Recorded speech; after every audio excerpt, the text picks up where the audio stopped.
Unplug with Nap. Yeah, we cut through the noise. No script, no leash, no polished decoys. Broadcasting without permission. We don't ask. We lift the curtain and we drop the mask. Unplug with Nap. Yeah, we cut through the noise. No script, no leash, no polished decoys. Broadcasting without permission. We don't ask. We lift the curtain and we drop the mask. Unplug with Nap. Yeah, we cut through the noise. No script, no leash, no polished decoys. Broadcasting without permission. We don't ask. We lift the curtain and we drop the mask. Unplug with Nap. Well, hello there to all the good people of Ohio and beyond. This is Aaron Knapp, and you're tuned into Unplugged, broadcasting without permission. This is a place where the truth gets louder and we dig deeper, and where we always remember, be lawful, not awful. If you want the full stories, the documents, the videos, and everything they don't want you to see, head on over to AaronKnappUnplugged.com, my new home for every investigation, every episode, and every update. And while you're here, be sure to like the video, follow the page, and hit subscribe, and share this with someone who needs the truth. We're building something real here. We're building something fearless, and we're doing it together. Welcome to Unplugged. Let's kick this thing off. Well, hello there, everybody. Good afternoon on this, and happy Martin Luther King Day. It is a fabulously cold Monday. Went roller skating yesterday for my daughter's birthday, which was fun times.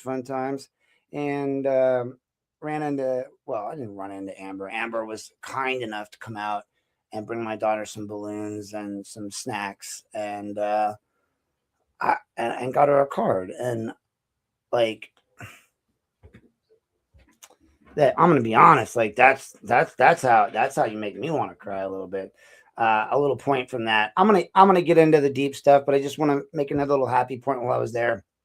I heard a young man say to his mom, I was skating by, and he says,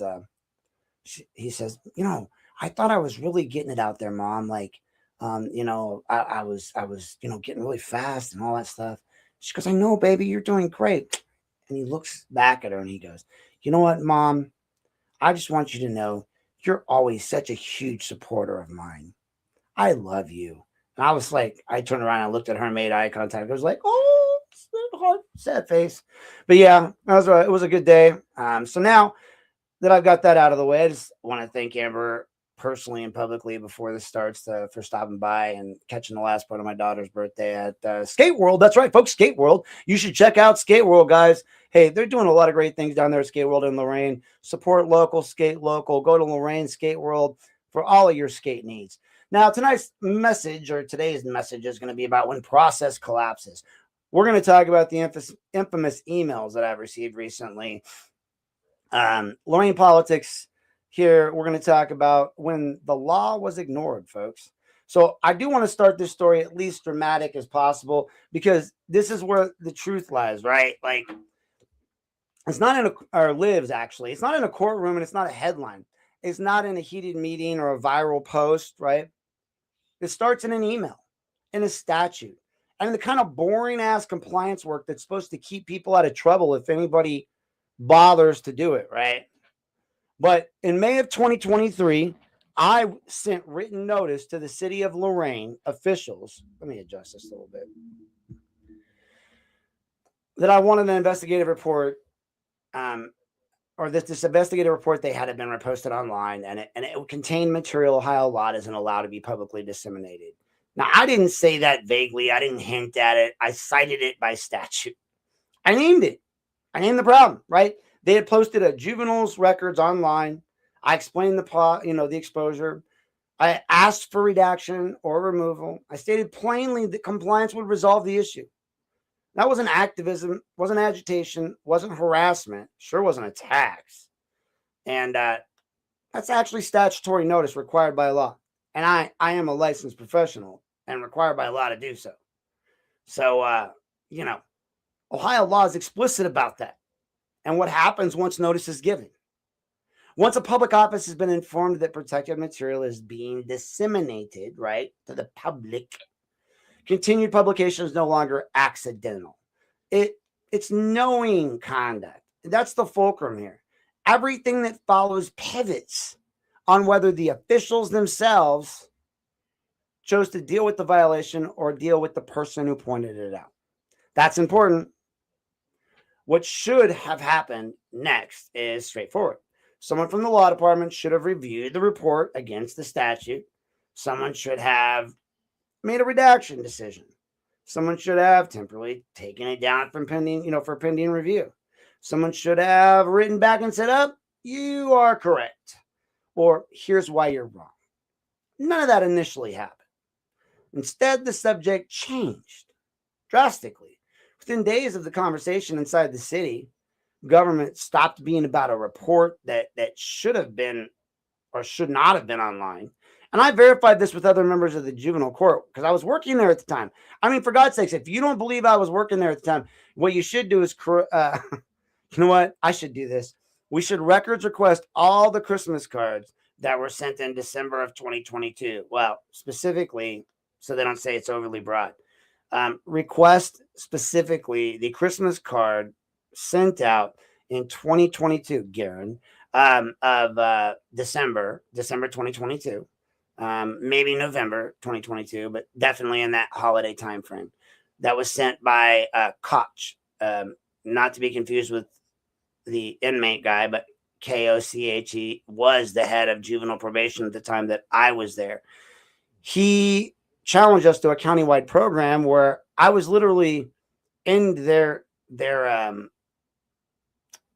holiday card. I think it was laying down, or maybe no. I think they had Ryan laying down. But I was in it. Let's just say that.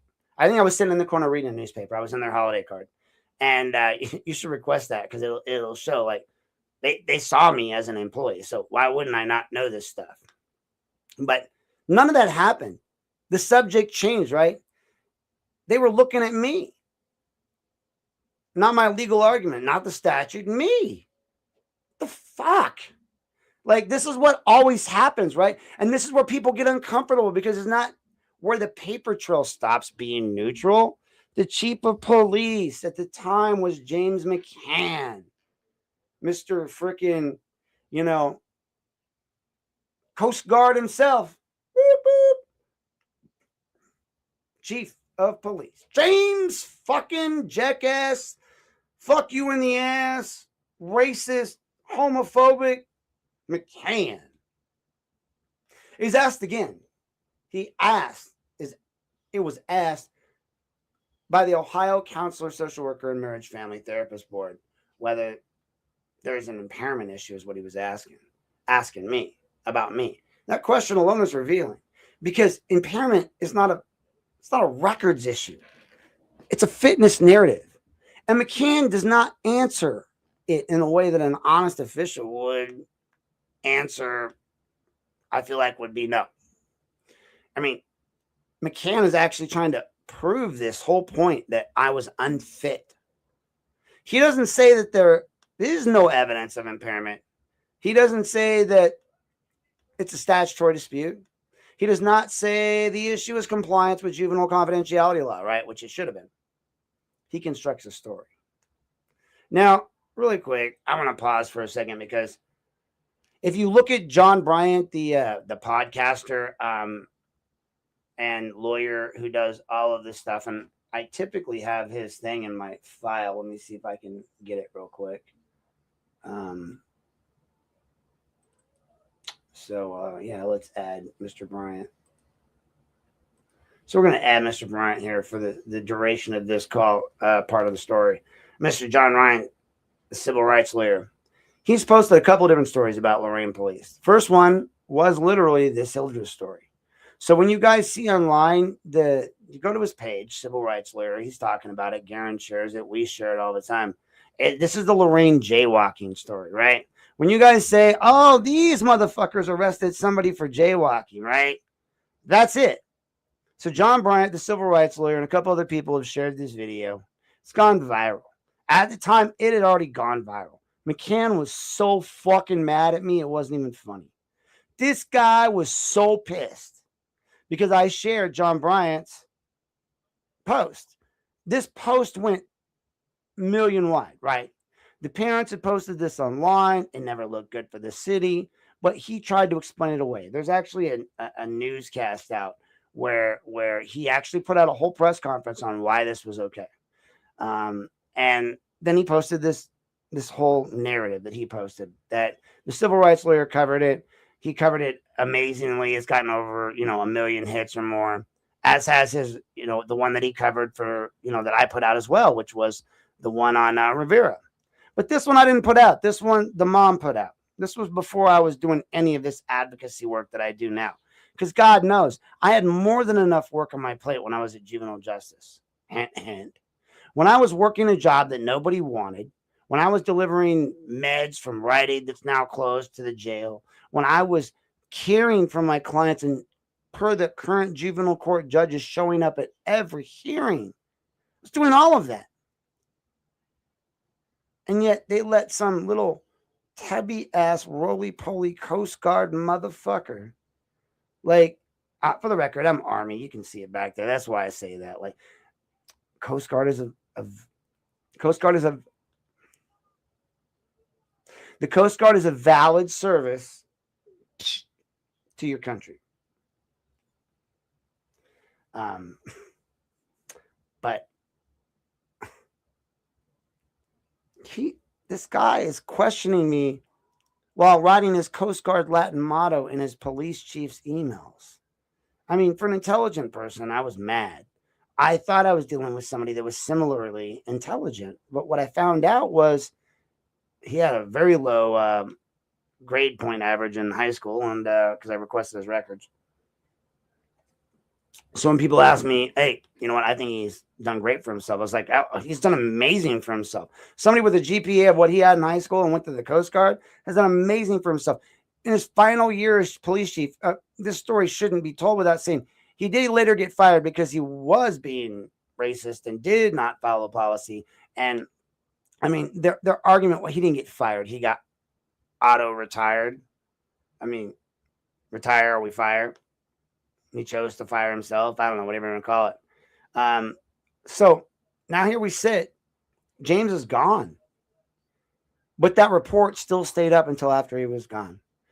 In the end, I ended up finally getting it down almost 2 years later to the day. When McCann was retired, they took it down. What they also stated to me in their argument was, well, can you send us the link? Because we can't find it. Well, because they had terminated their social media and they had put it on their own archaic website. It was hard to find. But I had a link to it, and I'd always had a link to it. And I kept telling them, you got to remove it from the site. I gave them the link multiple times. So it wasn't like they didn't have it. So they just either deleted my emails or didn't bother to look. So I finally gave it to them again, and now it's gone. Now when you click on that link, it's no longer there. But this had this kid's picture, his school record, his attendance record, his grades, his fucking everything. And in Ohio, that's illegal. You say what you want. James was relying off of a very narrow statute in the Ohio Supreme Court that had just recently been passed that allowed law enforcement to view school records in that nature. If the child was involved in crimes and truancy, they were allowed to narrowly view the records. But the key statute portion that he left out, and that all these people leave out of things, they always like to leave the worst part out, right? So just like Rosenbaum, when he replied to Garen's lawyer, my lawyer, Garen's lawyer, that Garen gave up his right, blah, blah, blah, blah, blah. He forwards this email or this order that shows Garen's conviction on one thing, but that was reduced to nothing. Then he argues that verifies something else, another charge that was completely dismissed and was found to be false. But the part he leaves out at the bottom, Mr. Rosenbaum, I guess he got tired while he was sitting in his little wheelchair and, no, time to take a break. Anyway, either way, he couldn't fax over. I'm assuming he faxed because that's what my attorney likes to do, Bob. I love Bob to death, but Jesus Christ. You people, you older than me people who believe fax is still the securest way to send something have lost your minds. It's not government email. It's definitely secure email. I mean, honestly, I'm horrible about secure email on my Yahoo account, but it's my records I'm sending from it. You can do whatever you want with your records, and I know that everybody's already had my records, so why should I care about hiding them? You, on the other hand, if you're the public or if you're anyone else, understand something. Don't ever send something to somebody that's not redacted, or if it's got your personal email, I mean, your social or any of these things in it, you need to send it via a secure document. If I want you to have something secure, I'm going to send it via PDF. I'm going to lock that stuff up tight as a lock. So I understand the way all of this works, folks. Compliance with juvenile confidentiality is law. You don't get to just post juvenile documents. It's sacred.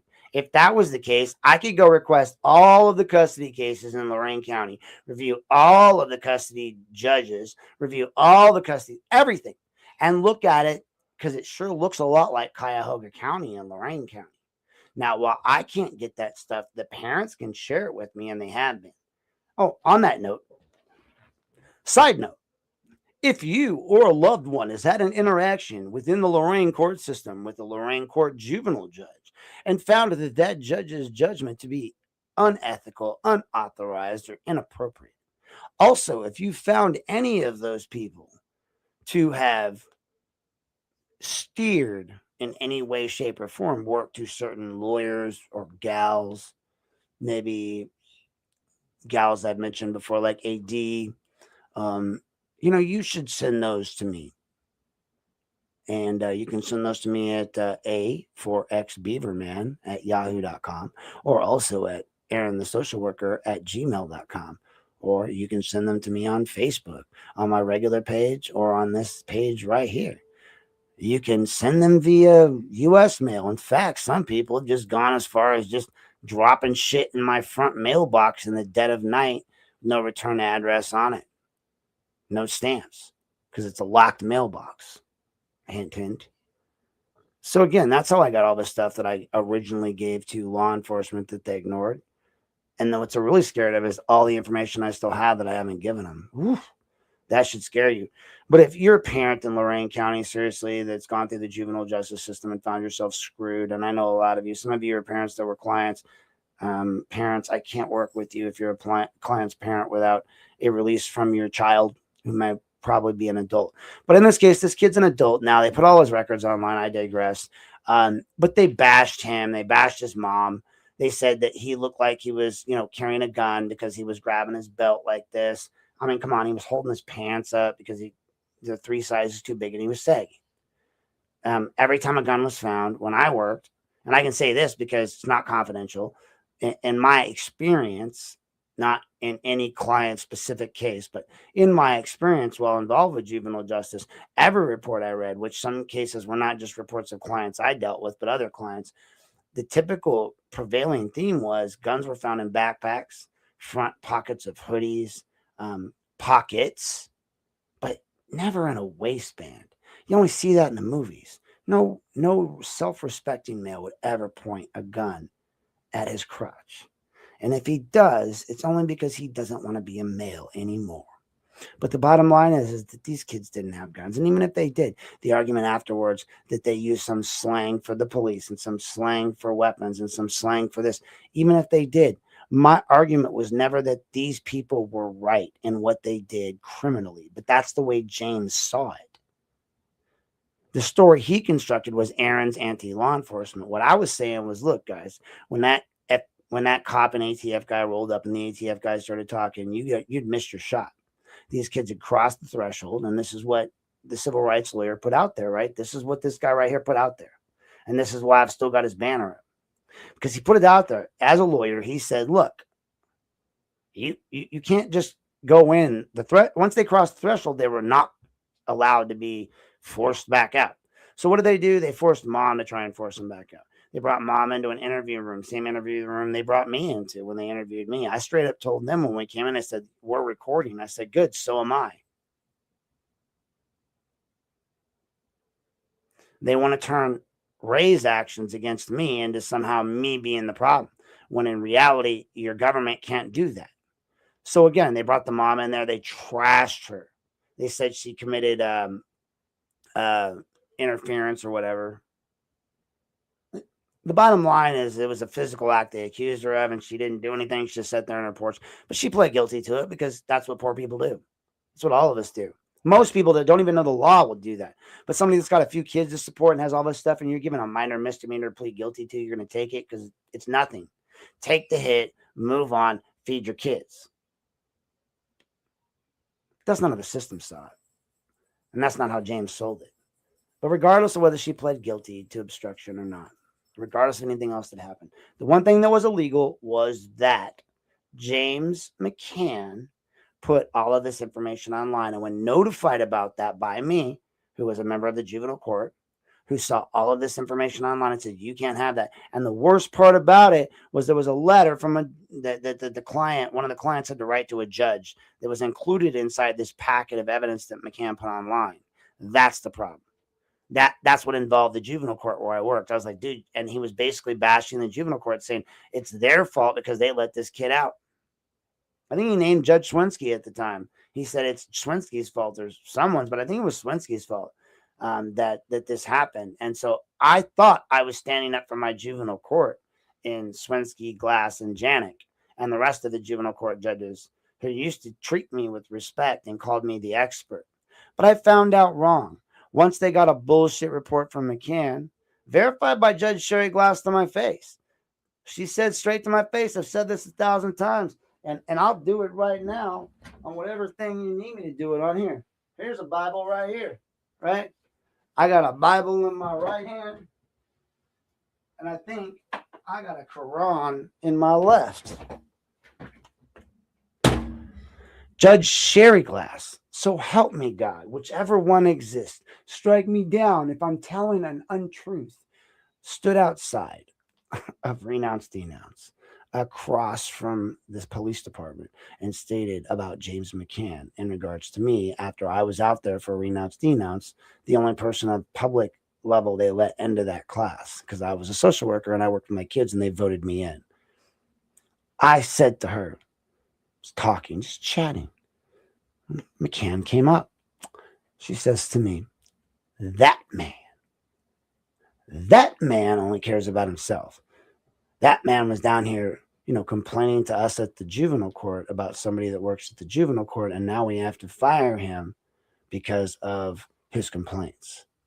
And I said to her at the moment, knowing what I'd been going through, are you telling me I'm fired? And she says, I shit you not, I gotta go. She didn't know who she's talking to.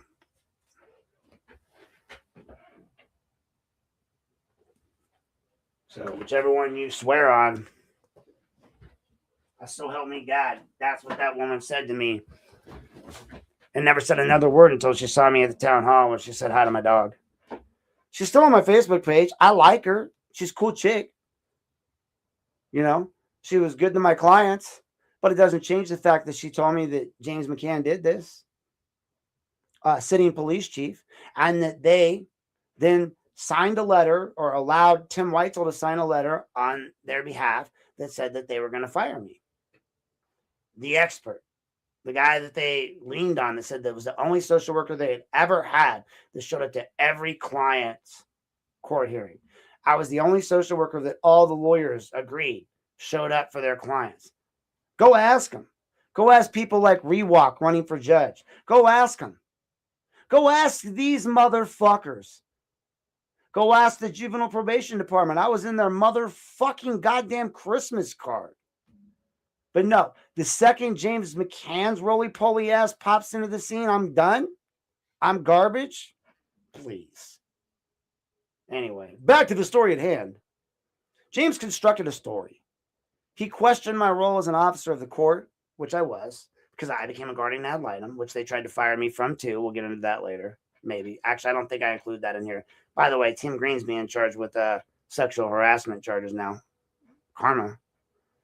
Well, all this stuff started coming down lately. I started to wonder if I accidentally had a few too many one night and made a deal with the devil because all of the people that I don't like started having things happen to them. But McCann questioned my role as officer of the court. He characterized my advocacy as sticking my nose into everything. That's a quote. And he referenced coordination with law department and the prosecutor. Oh, by the way, hold on. I got to actually take this ad down. Hold on. Anyway, remember, the civil rights lawyer is the one that posted those two different videos on the Lorain Police Department. So check him out. He raises the possibility of contacting my employer. James does.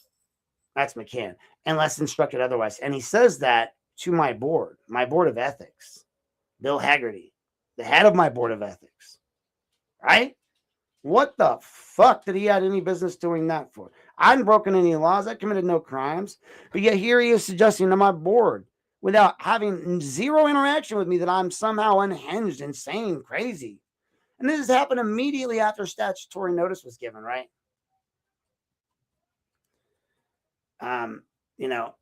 Not months later, not after, any finding, not after misconduct was cited, after a citation to Ohio law. The timing is not accidental. That is what retaliation looks like in its easiest and earliest forms. It's not punishment yet. It's a narrative preparation. It is the laying of the groundwork so that the law cannot be attacked. The person can be. And this is where I want listeners to understand something very critical. Nothing in that email engages the statute. I cite it. Nothing in it disputes the law. Nothing in it explains why the report could remain online. Instead, it reframes a compliance issue as a personal and professional problem. That's the pivot in the original sin of this entire saga. Because from there, the pattern never changed. The law is never rebutted. It's ignored. And every time the law is ignored, the focus on me intensifies. I continue to communicate in writing. I continue to cite state statutes. I continue to ask for correction. And at the same time, I set a boundary. I request that James McCann stop emailing me directly and communicate by U.S. mail because he was being a jerk and he couldn't control himself. And so when using his state email address, I no longer wanted him to respond from there. I explained that because my boss talked to me about this, right? She said, bad things are going to happen if you guys keep emailing. And so I said, you're right. And so it was recommended to me in juvenile justice by Michelle, my supervisor, who said, I don't want you emailing him anymore from his professional email address. I think it's bad for both of you. You're going to both end up terminated, and it's just a bad call. Michelle is the head of juvenile justice for a reason. She's smart. She's right. So I asked James, stop emailing me directly and communicate by U.S. mail only. I explained that continued contact is unwarranted and distressing, and I put it in writing. And I told him, it's going to end one way, both of us unemployed. I'm unemployed. He's unemployed. Whoops. And the chief of police responds in writing that he will continue to email me anyway because it's easier for him and that it's easier to track. And that sentence matters more than people realize because from that moment on, the volume and method of communication is no longer mutual. They're imposed, right? It is when the same officials later describe my correspondence as excessive or harassing, they omit the fact that they refuse the alternative method I explicitly requested. It's not incidental. That's control. At the same time, the city's position on public records began to fracture. On one hand, the city acknowledges responsive records exist and invokes Ohio law and revised code 149.43, claiming the volume is too large to send electronically and offering inspection instead. That admission locks in the existence of the records. You cannot offer inspection of records that do not exist. And on the other hand, the city later pivots into flat denials and says no such records exist in regards to these emails McCann sent. Requests have already been fully answered. There's nothing more to produce, but positions cannot be true. That contradiction will matter later, right? That's what they said. Because records that supposedly did not exist somehow found their way into the hands of private citizens like Lorraine Ritchie when disclosure becomes useful. But before we get there, something else happens that changes the stakes completely. The report stays online. They don't give a shit. They just keep this kid's information online, his picture, his juvenile records. I still have a copy of it. his attendance records. I mean, I know this because when his parents contacted me and thanked me for advocating for him, I said, look, I shouldn't know shit about your kids. I'm not your worker. But now that they've exposed this on me, I owe a diligence to my profession and my fellows at the schools. Get your kid to school. That attendance record's horrible. I mean, James wasn't wrong about the attendance records. He wasn't wrong about a lot of things involving that case. What he was wrong is he posted shit online that he shouldn't have. I don't give a shit. You want to embarrass somebody, do it on your own dime. Don't do it on the juvenile court's dime. That was all I was ever saying. And now look where they're at. I'm not their biggest fan either. See how this works? This is how these train of events works. I was standing up for the juvenile court, the very people that I have to go after now. I can't explain this to any of you any better than I am right now. Like, would a reasonable person reasonably believe that these things that are happening to me were isolated events, that they weren't coordinated?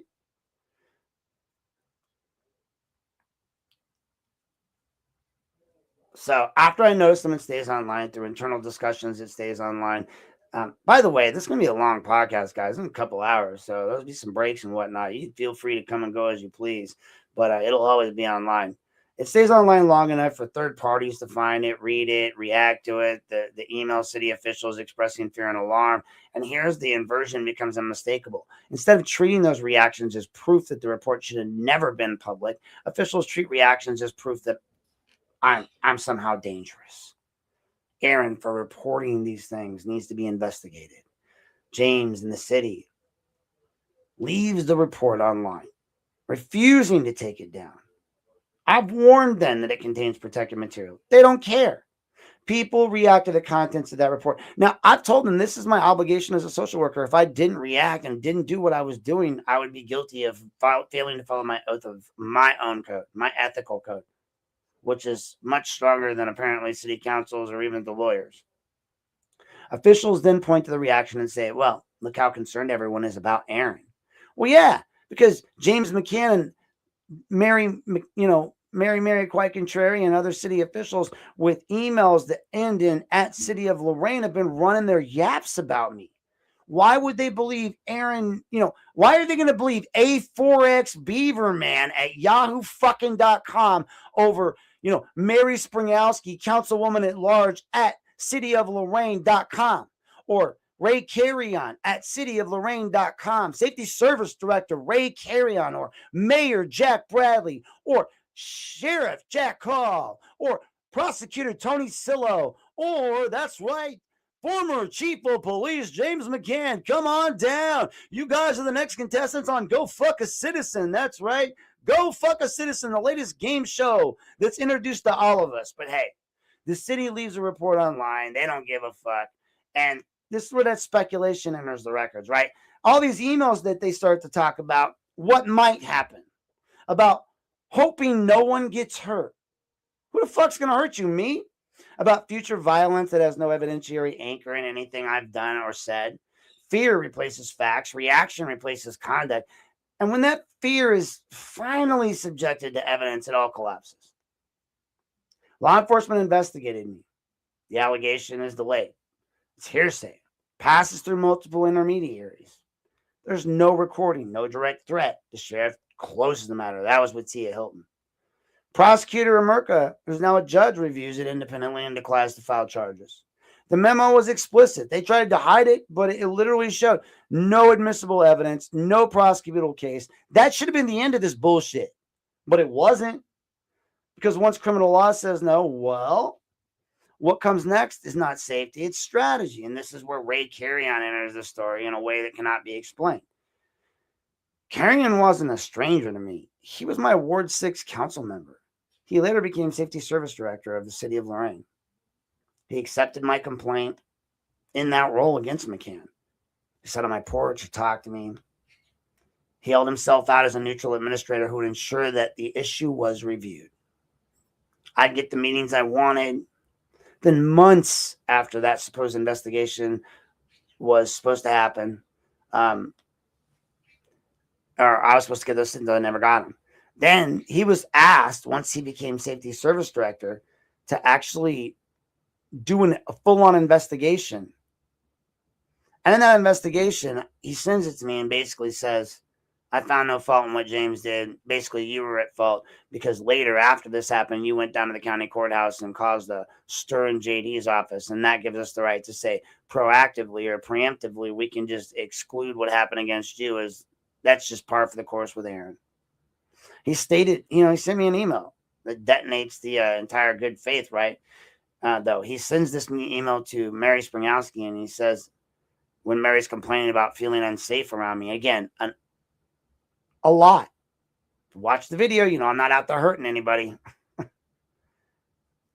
Ray wrote, the city is looking for legal avenues to deal with Mr. Knapp, parentheses, George Patton. That's me.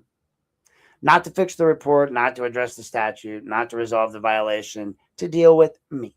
This sentence pretty much proves that there was never about compliance. It was about the moment the mask came off. And that's where we're just getting started, folks. So we're going to pause real quick for an ad break, and I'll be right back.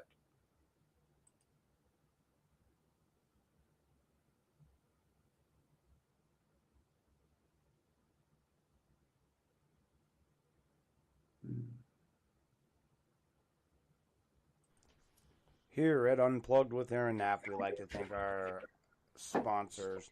We have a few unofficial sponsors tonight, and they are definitely not paid sponsorships. I want to throw out there a big thank you to Joseph Jones and Eric Jones of the Lorraine Daily and the Vermilion Daily. They have a local news page. You should check them out. They do plenty of great work broadcasting all the news that is the news that you want to have in Lorain and Lorain County. So check them out. Also, please, if you need any legal services, feel free to reach out to Robert Gargas. You can find him listed online. He's a fine attorney and comes highly recommended by yours truly. And last but not least, I want to mention D&C Radio. Please make sure you check out one of the up-and-coming internet hip-hop stations and all of their shows. They put on a lot of shows. You have the Never Outdone show. You also have the Eric Bowen show, Speak Up, Speak Out. So please make sure you guys check them out as well if you're looking for your latest and up-to-date hip-hop artistry. Thank you. There we go. So now we are going to take these people one by one, and we're going to talk about what they did and how it played out, what power they held, what lawful options they had, and why they chose escalation instead of de-escalation. So now we get into how each office failed its role and why that failure was not accidental. And when you strip this down, the story down itself to the essentials, what makes this whole thing unbearable is not the mistakes that were made, folks. I feel like I'm just too low. It's that at every point where systems had a lawful ramp to get off, someone with authority chose not to take it. I mean, that's not just one person. It's not about one rogue decision, as Mary would say. I'm going to go rogue with my emails, right? It is about the sequence of those failures, those role failures that make sense when you understand that each person was empowered to do what they deliberately chose to do, something else instead. Start with James McCann. Because he's the first official who had both notice and power, McCann was not a passive recipient of information. He was the chief of police, the head of the department that routinely handles sensitive records, juvenile material, and confidentiality constraints. He knew exactly what juvenile confidentiality meant and what the statutes were. And if you don't believe that, you're a fucking idiot. He's a chief of police, for God's sakes. He knew what it meant when someone cited them in writing. And once he received notice that a report containing protected material was publicly available online, he had a clear lawful option available to him. He could have ordered the report taken down pending review, right? He could have directed the matter to legal counsel like Riley upstairs, strictly for statutory analysis, right? He could have said in writing that there was no evidence of impairment and that the issue was purely administrative. He did none of these things. Instead, McCann immediately reframed the issue away from records compliance.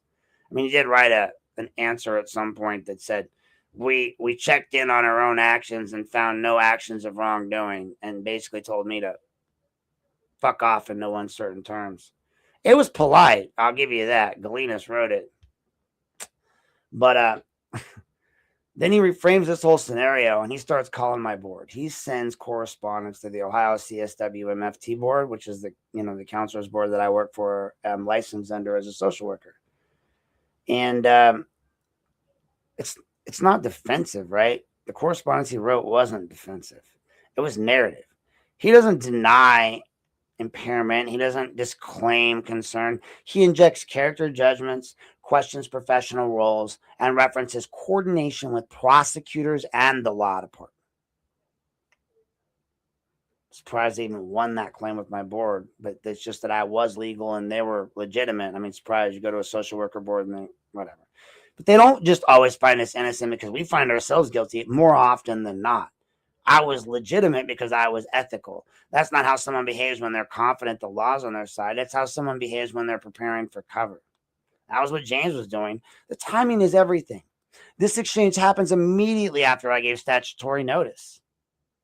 Not after any misconduct, not after any escalation, after a citation law that temporal proximity is what retaliation analysis lives on, folks. But even without targeted legal framing, the logic is obvious. The moment the law became inconvenient, the messenger became the problem.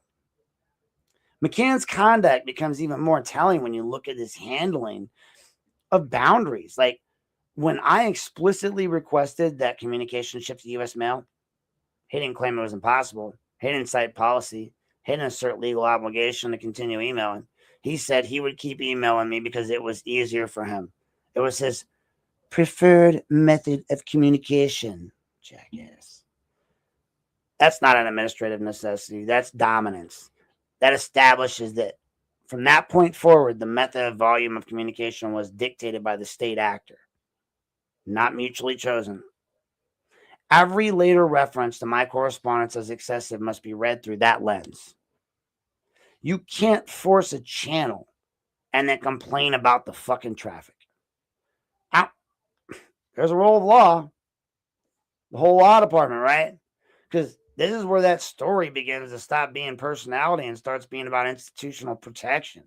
Patrick Riley, law director. Joseph Levesque, assistant law director, head of the police law. They weren't spectators. They were the legal firewall that should have stopped this from metastasizing. And once statutory notice was given, their role was not to manage, right, irritation or minimize exposure. Their role was to evaluate compliance. Their role was to evaluate compliance and advise correction.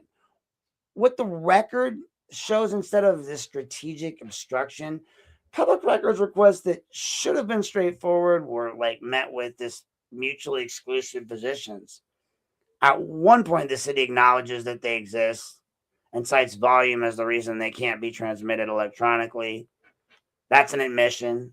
Later, the city points out and asserts that no such records exist or that everything's already been produced. That's a denial.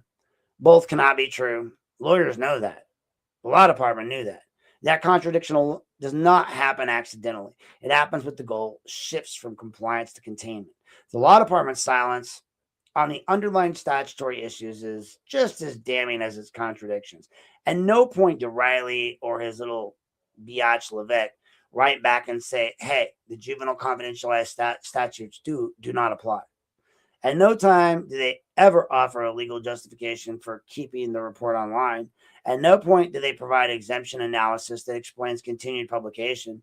Instead, the legal energy is spent on narrowing requests, denying existence, and later facilitating selective disclosure when disclosure serves a different purpose, their purpose. That's not lawyering. That's damage control, folks. Mary's role is no different. Miss Mary, quite contrary. Miss Springowski's role is quite different, but no less serious, because she sits at the intersection of awareness and action. Now, mind you, I'm going to pause for a second on this one and just say about Mary. I feel like Yeah, I bumped up against her a couple of times, but I had never really confronted her. Yeah, I supported Garen, but I wasn't going after her because for the majority, I hadn't seen a lot of stuff she did. She threw a lot of rhetoric out, but for the most part, most of what she did was on the up and up that I saw. Well, then I saw otherwise. So that's kind of where we're at now. And I've seen it otherwise, and I've seen what she's done. But you have to understand that why Mary sits at this intersection of awareness and action is she's a councilwoman at large. She's an at-large councilwoman that controls our whole city, right? And as a city council member who is at large, she's informed by McCann, the sitting chief of police, that he has initiated a complaint against me. Now, when he sent that email that they sent to me recently, then that single fact kind of destroys the whole idea or claim that she was unaware of the existence of records or investigations or escalation. And I'd like to think that any other city council wouldn't have been at that point either, because Mary just does this. Now, a complaint initiated by the police chief generates records as a matter of course. And we'll know if that happened, by the way, when the city finishes complying with the 9 other requests that went with that records request, which was 10 other requests, all of the records of all of the city council members. So I'm supposed to have 11 files on every city council member. I narrowed it to Mary for the first portion. It was the most important. It didn't mean I did away with the other 10 requests. So despite that knowledge, Springowski, later will transfer investigative materials, transmit them with all kinds of shit about my licensing and my replies and my arguments, right? She sent this whole fucking email to Lorraine Ritchie. I don't know who this old decrepit bitch is. She's apparently some wife of some guy that worked for the city of Lorraine forever. She used to be friendly with Mr. Gargis, but from what I've seen from her emails, she talked mad crap about him. But of course she did, because she was forwarded all these emails from Mary Springowski. Now, if you're armed with all of this stuff and you already know how the city attacked me, and you've been given responses I've sent in, you've been given stuff I would reasonably request be redacted before it's sent out, that you didn't redact, that you just sent to Lorraine Ritchie. Who the fuck is she? You sent my records to some random lady that didn't even ask Mary? Come on, bro. That's really not the way that the public records process works. Lorraine didn't make a request. There was no routing through records custodian, no overredaction review. There was no exemption analysis. That act alone collapses any neutrality. Even if the records were ultimately going to be public, because I sent them to a public email address, Ohio law does not permit elected officials to decide unilaterally who receives them and when. Process is the safeguard. Bypassing that is the violation. Think about that. So Lorraine Ritchie, who runs her little 600-person, 700-person page, and again, I get it. I've only got that many on my page right now. I don't really care. I see my reach. This lady's been following me since I feel like 22, 23, and just reporting on me to city council, to law department, this citizen. And I didn't realize why. Now I do, because Mary was sending her email after email about me, both in my role as Aaron Knapp and in my advocacy role as George Patton, both prior to the change and after. Because Carrion's role, we're going to get to that. Now, that brings us to Ray Carrion, because his role really is it's important. It's the most important, personally corrosive, and the most revealing, if you ask me. Carrion was not a distant administrator, right? He's not just encountering me as a name on a screen. He literally was my Ward 6 council member before he became safety service director. And Baez took over. And then Arroyo took over, all his friends. He knew me as a constituent. He knew my work. He knew the context in which I was, which I raised the issue. He sat on my front porch, for God's sakes. And when he accepted my complaint in an executive role, though, as safety service director, he did so with that knowledge, though. And with the authority to ensure neutral, lawful handling, right? Initially presented himself as exactly that, an executive who would oversee review, the official who would make sure that things were evaluated properly. That posture matters because it creates reliance, right? When someone comes to you and says, in good faith, and says, I'm going to do these things, and you accept them in good faith in that role. You assume the duty to act in good faith. What followed was not good faith from Ray. The so-called investigation they did, and it bore my name, right? Didn't have James's name on it, just say McCann investigation, which is who it was supposed to be about, and his actions into me.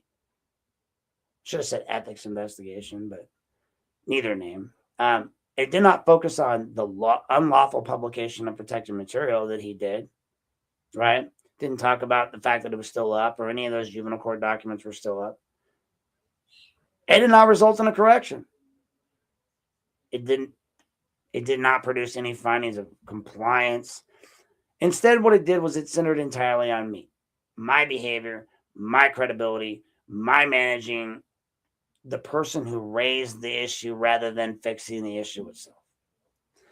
Investigations are named for misconduct, folk, not messengers. The fact that this became the Knapp investigation, I'm Aaron Knapp, by the way, tells you everything you need to know about the purpose of it, right? Carry-on's email in 2024 removes any remaining ambiguity. He literally wrote, the city's looking for avenues to deal with Mr. Knapp, a.k.a. George Patton. He's no longer acting as a neutral executive. That was 2 months. 2 months. I think it was 2 months after he did the report. He wrote that to Mary. May, I think he finished the report in June, maybe July. But, I mean, it bothers me, and it should bother you, because he's no longer acting as a neutral executive, or, he's no longer acting as my city council member. He's acting and strategizing against a former constituent who raised a lawful complaint against the chief of police. That sentence is not frustration, it's intent. It confirms that the goal was no longer about compliance for him or anyone. It was about suppression. Once the criminal law collapses the danger narrative, once the sheriff closes the matter and the prosecutor declines charges, every official involved has another lawful off-ramp. They can't stop. They should. They can. They should. They can correct course, but they don't. They can acknowledge the failure and move on, but they won't. They do not. Instead, civil process is invoked to impose restrictions that criminal law refused to authorize. Media narratives with the Chronicle continue without legal resolution. They keep mentioning my name in matters that don't even involve me. Records that were denied through lawful channels are selectively disclosed outside the law to Lorraine Ritchie and others. To even Tia Hilton, who later comes after me. The same people who claim records did not exist somehow manage to send them when it becomes useful to them. Folks, that's not confusion. That's coordination and outcome. And, what ties this all together is not a secret meeting or a single directive. It's alignment. Each actor stays in their lane just long enough to provide cover for the next one. Law enforcement escalates the narrative. Legal counsel obstructs access. Legislative actors become an amplify and disseminate. Executive authority strategizes containment. And at no point does anyone do anything, any one thing Ohio law required from the beginning, right? Fix the violation. And when you hear the story told cleanly, without the labels, without the euphemisms, the conclusion stops being about controversy. It starts being obvious, in my opinion. Like, this was never about safety, folks. What it was about was control. What it was about was punishing the act of pointing out a legal violation by turning the system sideways until the violation itself becomes the background noise. What the hell? So, I don't know. We're going to roll into the next selection, our next section of what I would call this podcast. I'm going to do a little pause for breaks to talk about private actors who benefited from the collapse, like how selective disclosure completed the loop, and why once emails left government custody, denial was pretty much no longer possible. We'll get into part 3, which is going to be about the selective disclosure and the moment denial became impossible by Ray, by Mary, by really anyone involved in this scenario, because it became well beyond all their control.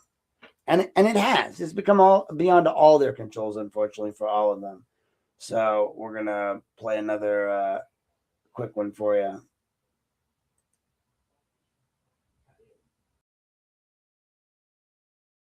Hey there, folks. Aaron here at Unplugged with Aaron Knapp. I want to give you a quick reminder for everyone watching that the City of Lorain holds its regular City Council meetings on the first and third Monday of every month. And those meetings are not just for council members, they are for residents. If you care about what happens in your city, and if you speak or want to speak on an issue, ask a question, or simply be present and informed, showing up matters. Participation matters. Even sitting in the room and listening matters. You do not need to be an expert on any of this. You do not need permission to care. You do not need to do anything other than just show up.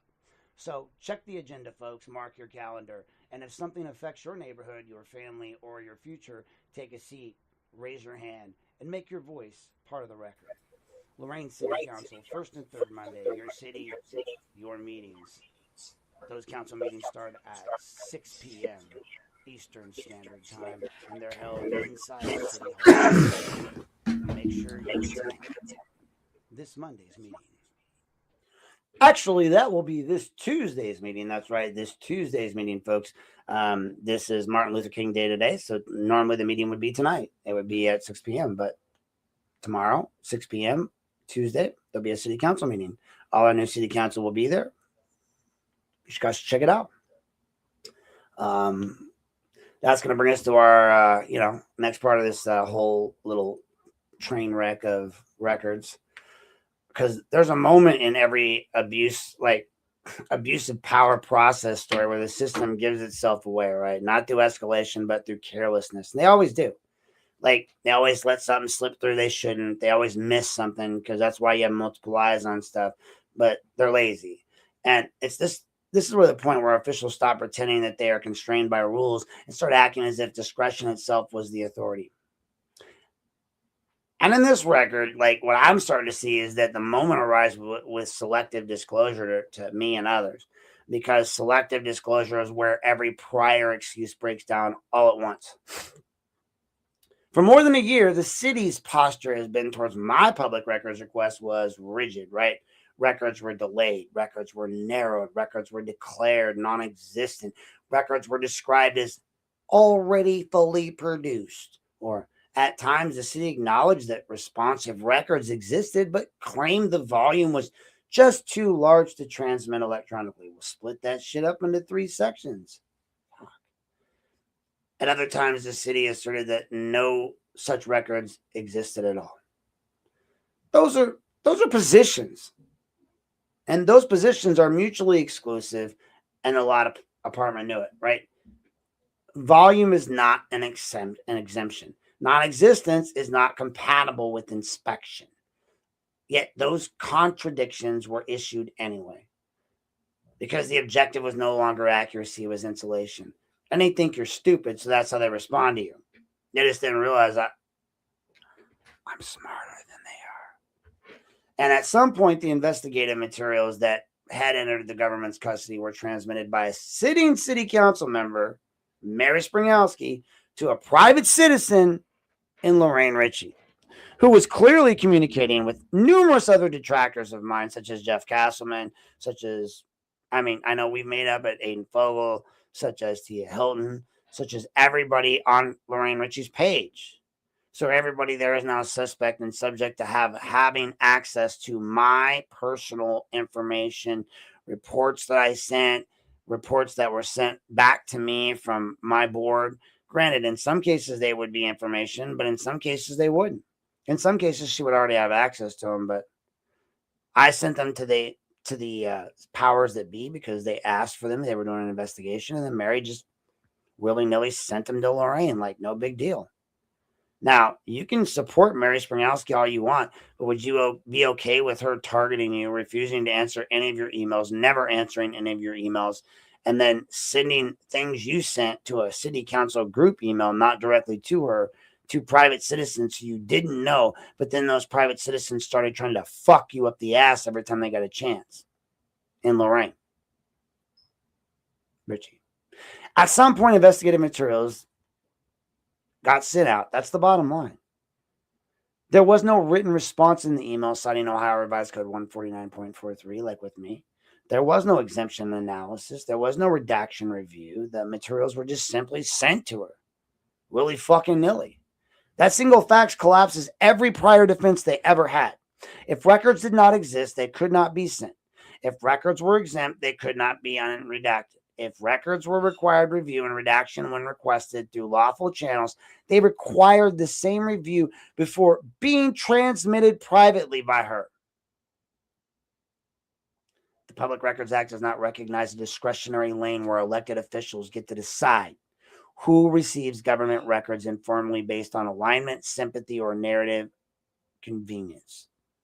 It's not a technical violation. It's an abandonment of neutrality. Selective disclosure reveals intent because it shows that process was not the governing principle.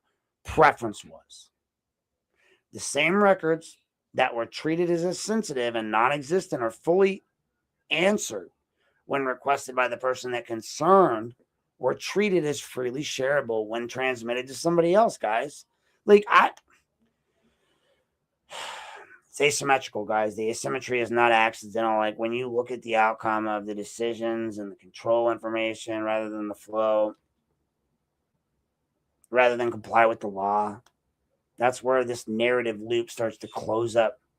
By the time those records were disclosed privately, the danger narrative had already been constructed. They already had their whole argument in place.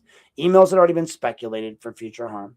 Third-party redactions had already been folded into official concern. Criminal law had already rejected the allegations. Civil process had already imposed restrictions. Media coverage had already advanced the frame, divorced from any evidentiary resolution in the Chronicle and the things they reported about me. The disclosure did not create the narrative, it reinforced it. What makes this especially damaging is the selective disclosure does not just harm an individual targeted, right? It poisons the system itself. It poisons the freaking well. Ohio records are released outside lawful process, right? They have a rule for these things. The city loses the ability to claim it values that equal process. Once an elected official bypasses the records custodian, the city loses its audit trail. Once redaction is ignored in one direction and enforced in another, the law becomes a tool, like the law department is a bunch of tools, rather than a constraint. And this is the point where denial stops being about plausibility, because it's not even plausible. You think about this, folks. Like, you cannot honestly fucking claim that records do not exist while then sharing them. You cannot claim privacy concerns exist while then saying fuck it and ignoring them. You don't get to claim, process matters while you abandon it when it's convenient. And I point out like that with Ray Carrion walking through security while I was standing down there. Every day he went through, he ran his bag through, except for the manager's meeting when he was late, and then he just walked through. Shows you what his real intent was. You cannot claim public safety while disrupting investigative materials that were supposedly too sensitive to release through lawful channels. Everything converges here, people. The selective disclosure also expresses something else that, kind of matters a little bit deeply. It really boils down to, what's rarely spoken about honesty. It shows informal acts are used to do what formal process can't. When criminal laws say no and public record law imposes limits, discretion becomes the workaround. Emails are forwarded, attachments are shared, context is stripped. And because it's done quietly, officials assume it will never be scrutinized. But emails, remember, once the materials left government custody without process, the story stopped being about interpretation. And because it became all about proving it and proof of what was going on. Like, the same documents that were used to manage the narrative are now documents that expose it. The same emails that denied records now demonstrate that they existed. The same officials who were claiming and trying to claim ignorance, now they're showing coordinating, discussing, strategizing. It's not hindsight, people. It's sequence. And this is where the private actors of the story, right? Not as independent forces, but as beneficiaries of the collapse. When the records are selectively disclosed, they do not sit in a vacuum. They are read. They're interpreted. They're amplified. And because they arrive stripped of any sort of legal context or framing, this in statutory context, even, they function exactly as intended, right? They're just trains, just manage to hit stuff. They're not there to be informative, but they're there to influence the transition, the landscape, whatever. That application does not need to be coordinated in any advance to be effective. It only needs some sort of an alignment between the parties. When officials frame a person as a problem internally, and then private actors receive materials that reinforce that frame, the result's predictable. The narrative hardens, the reputational damage spreads, and then the original whole idea behind all of this whole problem disappears from view. Doesn't go back to the kids stuff being online. It's about how to punish without ever issuing a formal punishment. How do we make Aaron Knapp unemployable?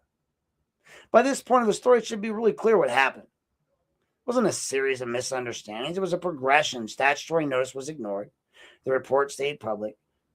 Reaction followed. Reaction was framed as danger. Criminal law rejected the theory. Civil process submitted for evidence. Records were denied through all of the lawful channels that I tried to use. And then they were disclosed through the informal ones from Lorraine Ritchie, from Mary to Lorraine. And somehow Tia got them. Somebody sent them in that whole thing. I noticed other people like Sandy Hutchinson and stuff were included in these emails. So many people touched these slanderous emails that it makes each one of them sending it a new republication date in the eyes of the law. Each step made the next one easier. That's what you need to understand. And that's the most important thing to understand.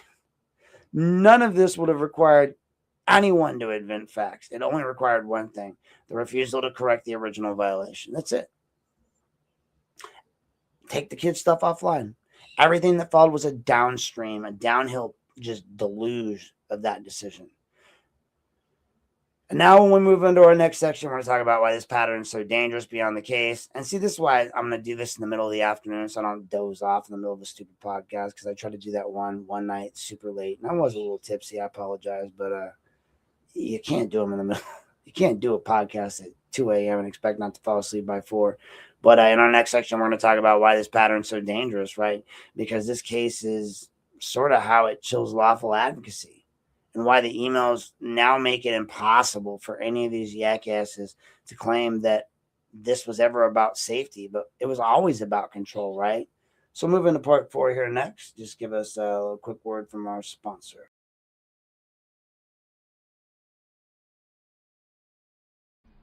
Hey there, folks. If you really want to know what's happening in your hometown, the place to go is Lorraine Daily and Vermilion Daily.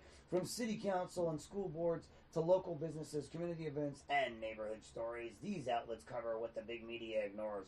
This is hyper-local news for real people in real communities. Visit Lorraine Daily and VermilionDaily.com today. Read it, share it, support local journalism, because your community deserves coverage that actually lives here.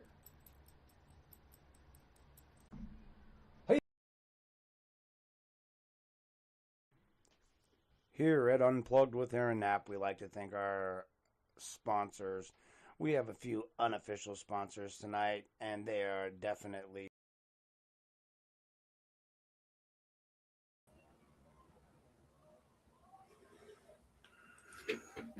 Tonight's a longer podcast, so I'm not going to make it sit through another round of the sponsorship. You get one per break, and so that's kind of where we're at. And I keep grabbing both my glasses, which is crazy, because they look alike. One of them actually does the auto sunglasses, but they're also a little stretched out of shape. So the ones I tend to wear are the ones that are tight, but they're kind of scratched up. So hence we're here. So we get into part 4 of this, the retaliation, the chilling effect, and why this record terrifies institutions, folks. And it should terrify them, because there's a reason why this kind of story never stays local, even when these officials desperately want it to.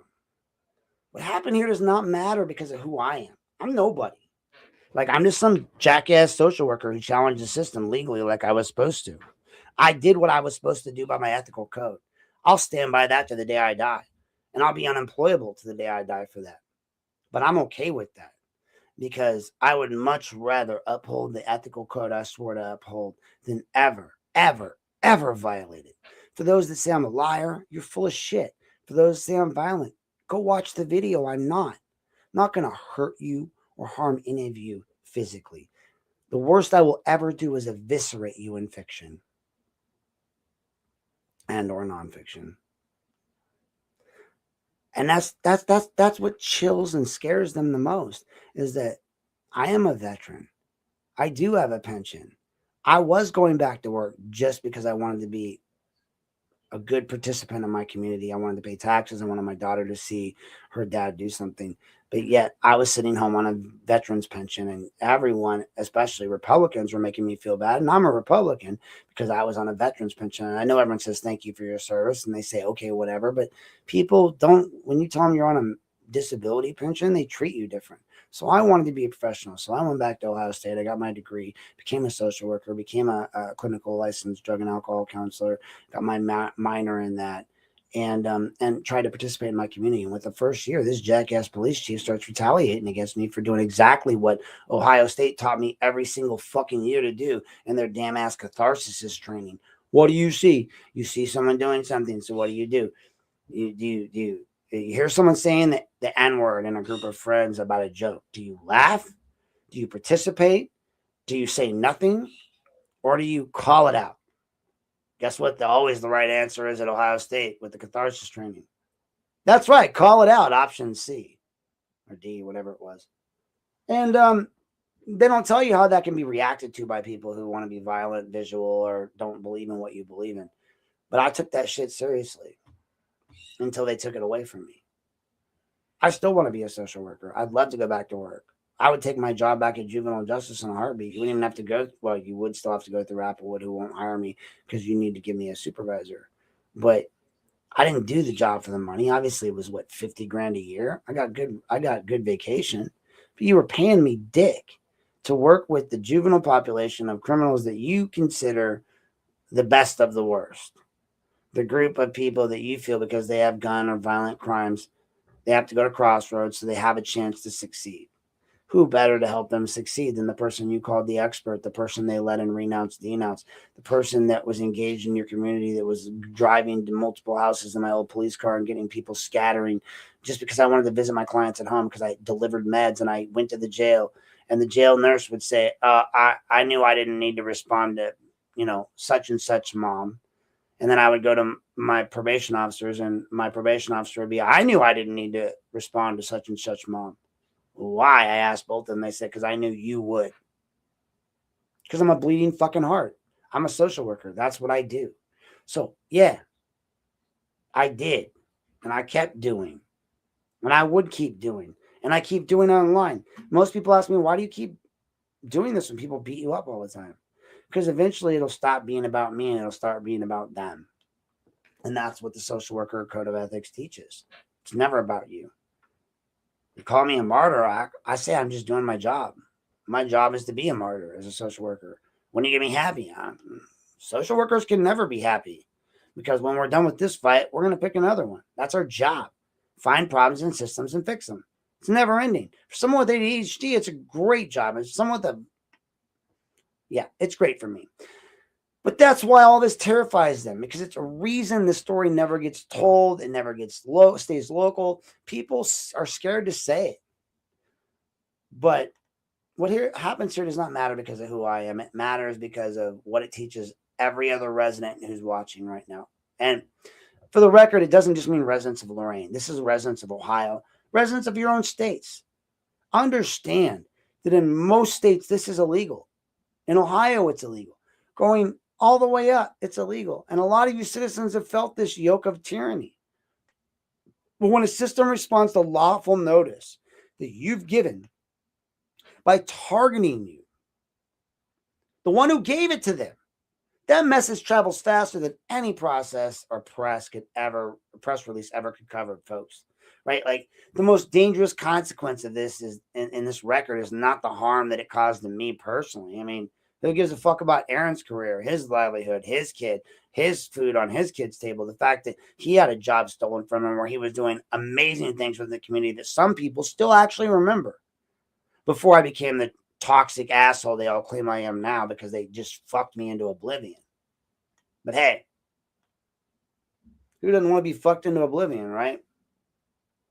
Recently. The most dangerous consequence of all this is what it signals to anyone else who understands how government is supposed to work. It tells them that citing the law is not protection. The law will not protect you in Lorain County or Lorain. It tells them that doing it calmly and in writing does not make you safer. So when I did it calmly and nicely, it didn't make me safer. It told them that the moment your compliance notice becomes inconvenient, the system may decide to just, you're the problem. And instead of the violation you identified, they're going to flush your ass. That's how retaliation functions in the real world, folks. It isn't announced ever. It doesn't arrive with a memo saying, hey, this punishment from James McCann because you wrote some shit about him and his fat fucking tard ass couldn't fucking bother to be lifted up upon any sort of intelligent level and say, hey, maybe I shouldn't be a dick to this guy and I should address his concerns and maybe remove these juvenile records because I can still prove the same thing against the mom and be a dick to her without putting kids' records online. No, that's when James decided to figure out, as my social work board said when they called, hey, we just want to know what you did to make a police chief. I talk too fast sometimes. A chief, because I know what they said. They said, we would like to know what you did to make a chief of police so angry with you, a first-year social worker, first year, that he bothered to find out that social workers had aborted, that he bothered to contact us, that he used city resources to email us and make these complaints. And his complaint was, I said I was an officer of the court. He and the court apparently didn't realize that guardian ad litems were officers of the court, and it said so on their own website. But I digress. I told them the story. I wrote them the story, and that's why they found me ethical. But so I wasn't supposed to know who made the complaint against me, though. Now, they didn't say, what did Chief of Police James McCann do, right? But they didn't have to. I only live in a town with one chief of police. They said, the chief of police. Well, I immediately knew who it was. So, of course, I started requesting those emails because I knew James was too narcissistic to send the emails from his own email address. He was always going to send them from his city email address because with that title underneath it and that at City of Lorain, it holds weight. We talked about this, right? That's why he sent them that way. So once they told me that, I knew they existed. So they're a year and a half of lying, Levesque lying, all these people lying, including Mary now, by omission. She never responded, even though I CC her technically in everything or just put her in everything because she's part of the city council group, right? I don't email her directly, but I put all of them in the city council group email. That's how I ended up getting Thornsbury sometimes. And we got in an argument. He's like, I'm not your council person. You're not my constituent. And I was like, well, technically you work for the city of Lorain, so everyone's your constituent, but you self-righteous prick. I was emailing the whole group. It just goes to all of you. So she knows, and she has an obligation under oath to do what she's supposed to, but she doesn't. So again, you guys say she's an amazing person, but she's not. She's a liar. She straight up fucking didn't follow her ethical obligations. She does what's best for Mary, not what's best for the public. And if you want to challenge me on that, come do it. If you want to prove me wrong, prove me wrong. I say, and I will state this publicly and officially, that Mary Springowski is ignorant of the law. She makes statements that about things she doesn't know anything about. She has no clue what's going on around her. And she uses big beef statements to beef up her political standing. The people at the UAW, from my understanding, from the multiple people that contacted me, did not like her really in leadership programs, and that she really rode off of her dad's coattails. In the grand scheme of things, I don't really give a crap about any of that. What I care about is that this bitch knew exactly what she was sent. And this bitch took all of investigatory records I sent the city of Lorain in confidence without letting them go through proper procedure of going through the law department to redact and sent them to Lorraine Ritchie, which makes me believe she also sent them to her 3 public email addresses. I want to know who else she sent them to. She said clearly she sent them to her mom, her dad, and her friends. All these people got unredacted emails that I sent to the city without the city redacting them as part of an investigation that was supposed to be internal. Oh, I'm sorry. My bad. I mean, it just sometimes, dude, stop. I mean, sometimes it just does that, I mean, when I hear somebody like Mary Springowski saying, no, this was personal, just stop that. So, here we are. This is how retaliation functions in the real world, right? It's not going to be announced by them. They're going to incoming now. We have Mary Springowski, former princess, former council person, former councilor at large, current councilor at large, resident bitchy person of the world. She has something to say. She's going to retaliate against Mr. Knapp, and she's going to do it now. Yeah, I retaliate against Mr. Knapp because I'm mad because he sided with Gary Petty. I have red hair. We all know red-headed people get mad at everybody, and fuck him. Dude, that's not how it works, right? He's not going to announce it. It's not like he's walking into the fucking ballroom and announces it to everybody. She tells everybody that I'm going to hurt her, but I've been in so many situations where we've been near each other. I'm going to have to be honest, folks. To hurt someone like her, you have to touch them.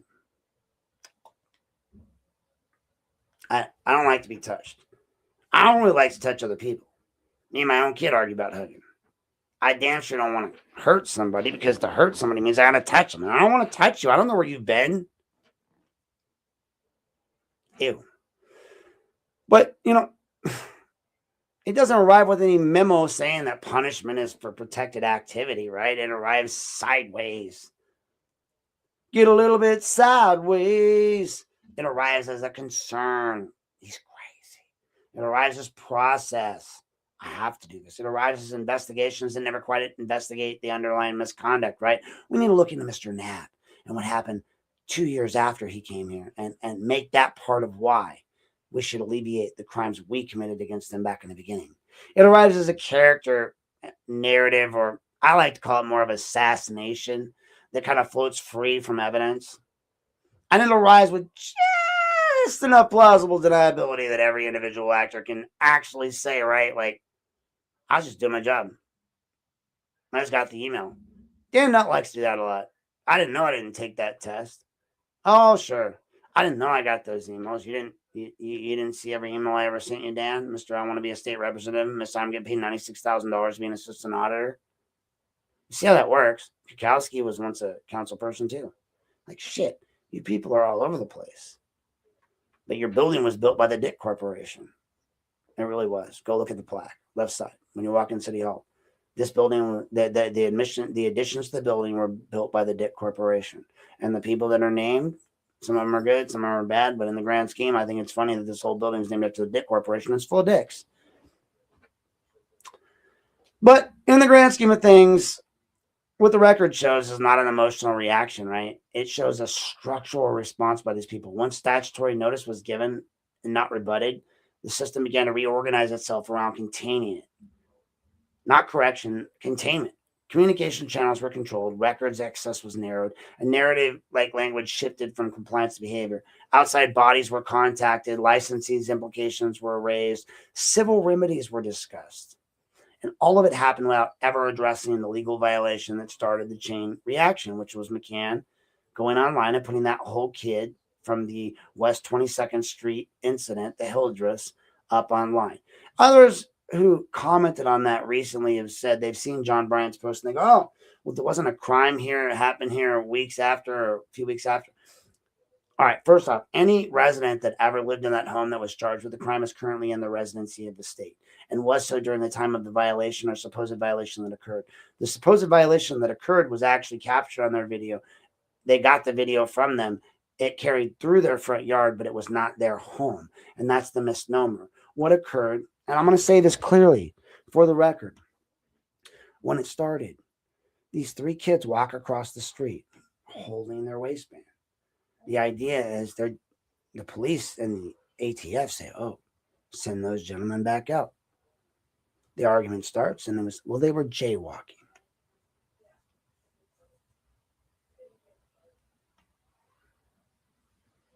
I'm going to let you sit with that for a minute. They were fucking jaywalking.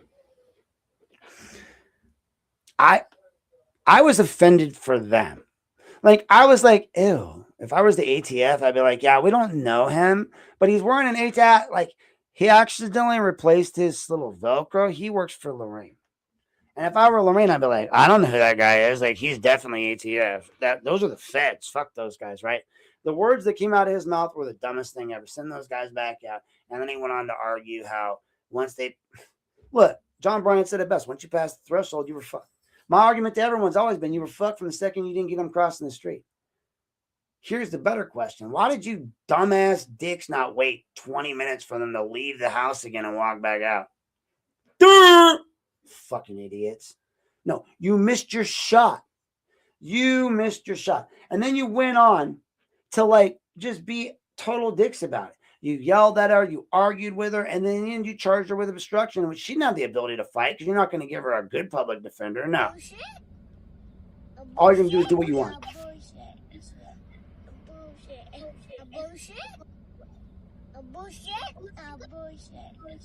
I mean, you do work for the people, right? You know, theoretically, you think you do. Asking, I'm in a public area, bro. You work for the people, right? He's going to say that he can't continue with the meeting because you won't exit. And that's not my problem. You work for me.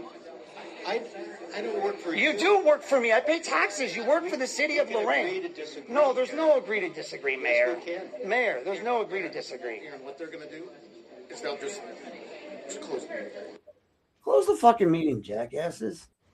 I mean, you know, it couldn't be any worse than, you know, I'm not allowed to talk about, here's, you know, Ray, this was started all that. And assure that as part of our This is regular the safety checklist service that we have director for we're many talking about. projects, that we can visit this. This is not a common area because we typically don't waive fees. So it's one of those areas that we'll revisit here as we move along. Thank you, Mr. Carrion.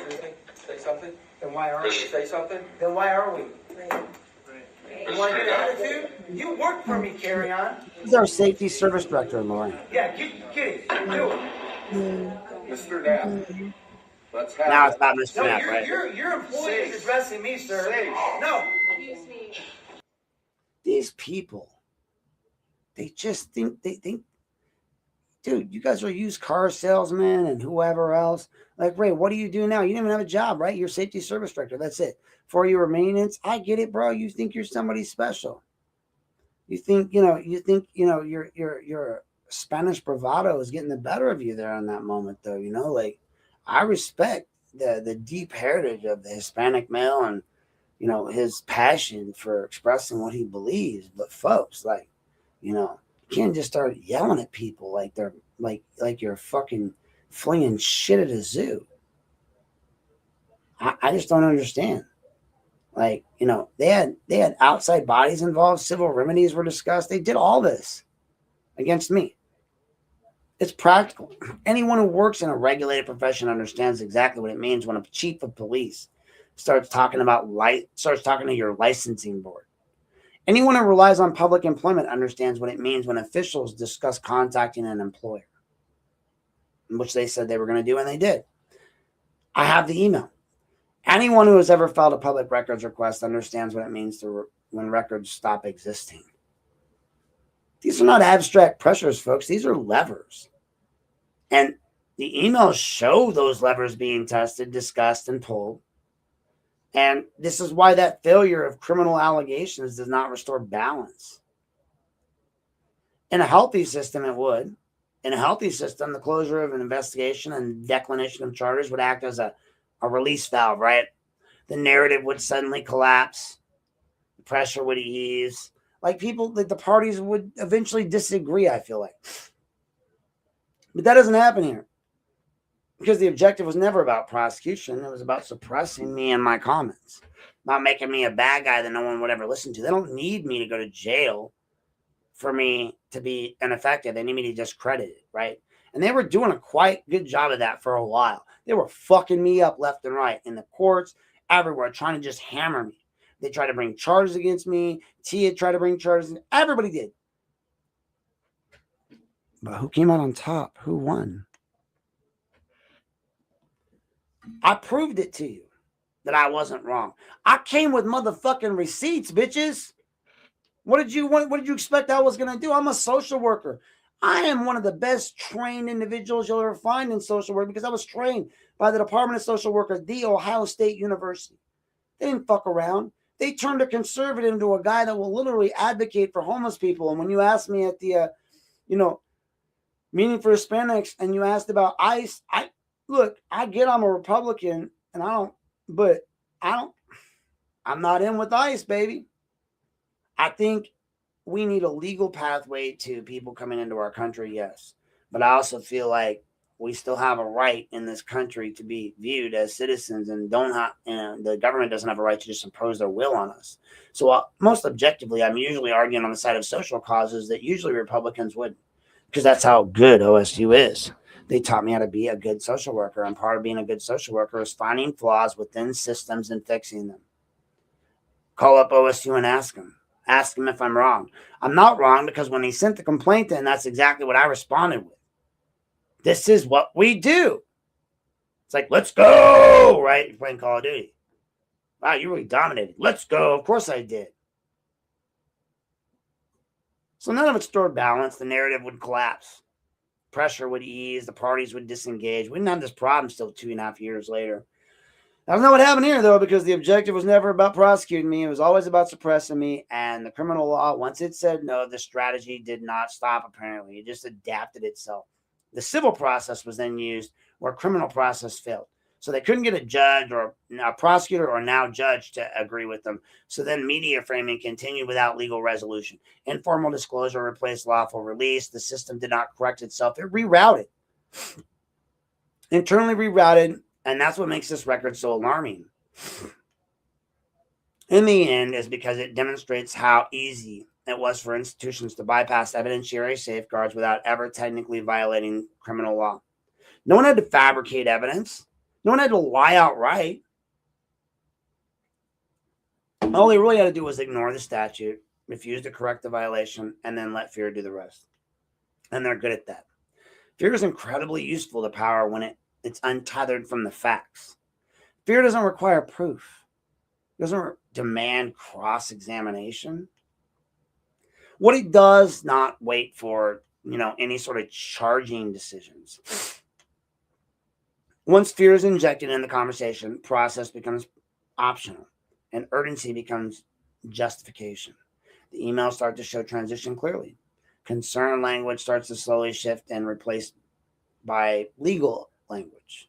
Speculation suddenly becomes analysis. Analysis suddenly becomes reaction, and that replaces conduct.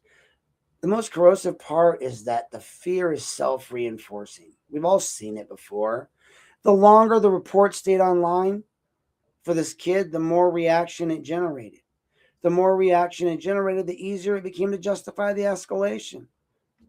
At no point did anyone step in and say the obvious thing, including our superintendent, Mr. Jeffrey Graham, who I spent a 2-hour meeting with recording him, and he admitted that it should have never been online, and then came back later to say that his own department said because Lorraine police did it, there was nothing they could do about it. But this is where nobody stepped in and said the obvious thing. Nobody, not even when given the opportunity, right? I mean, all you had to do was being given the opportunity. And that in itself is the problem, is that you now end up in a situation where you don't know what to do anymore, because everybody's kind of told you what you're supposed to do, but you're not quite there. That being said, give me 1 second, folks. I need to take a quick break. I'm going to put up our sign here. I just lost one of my programs that's running, and I will be right back.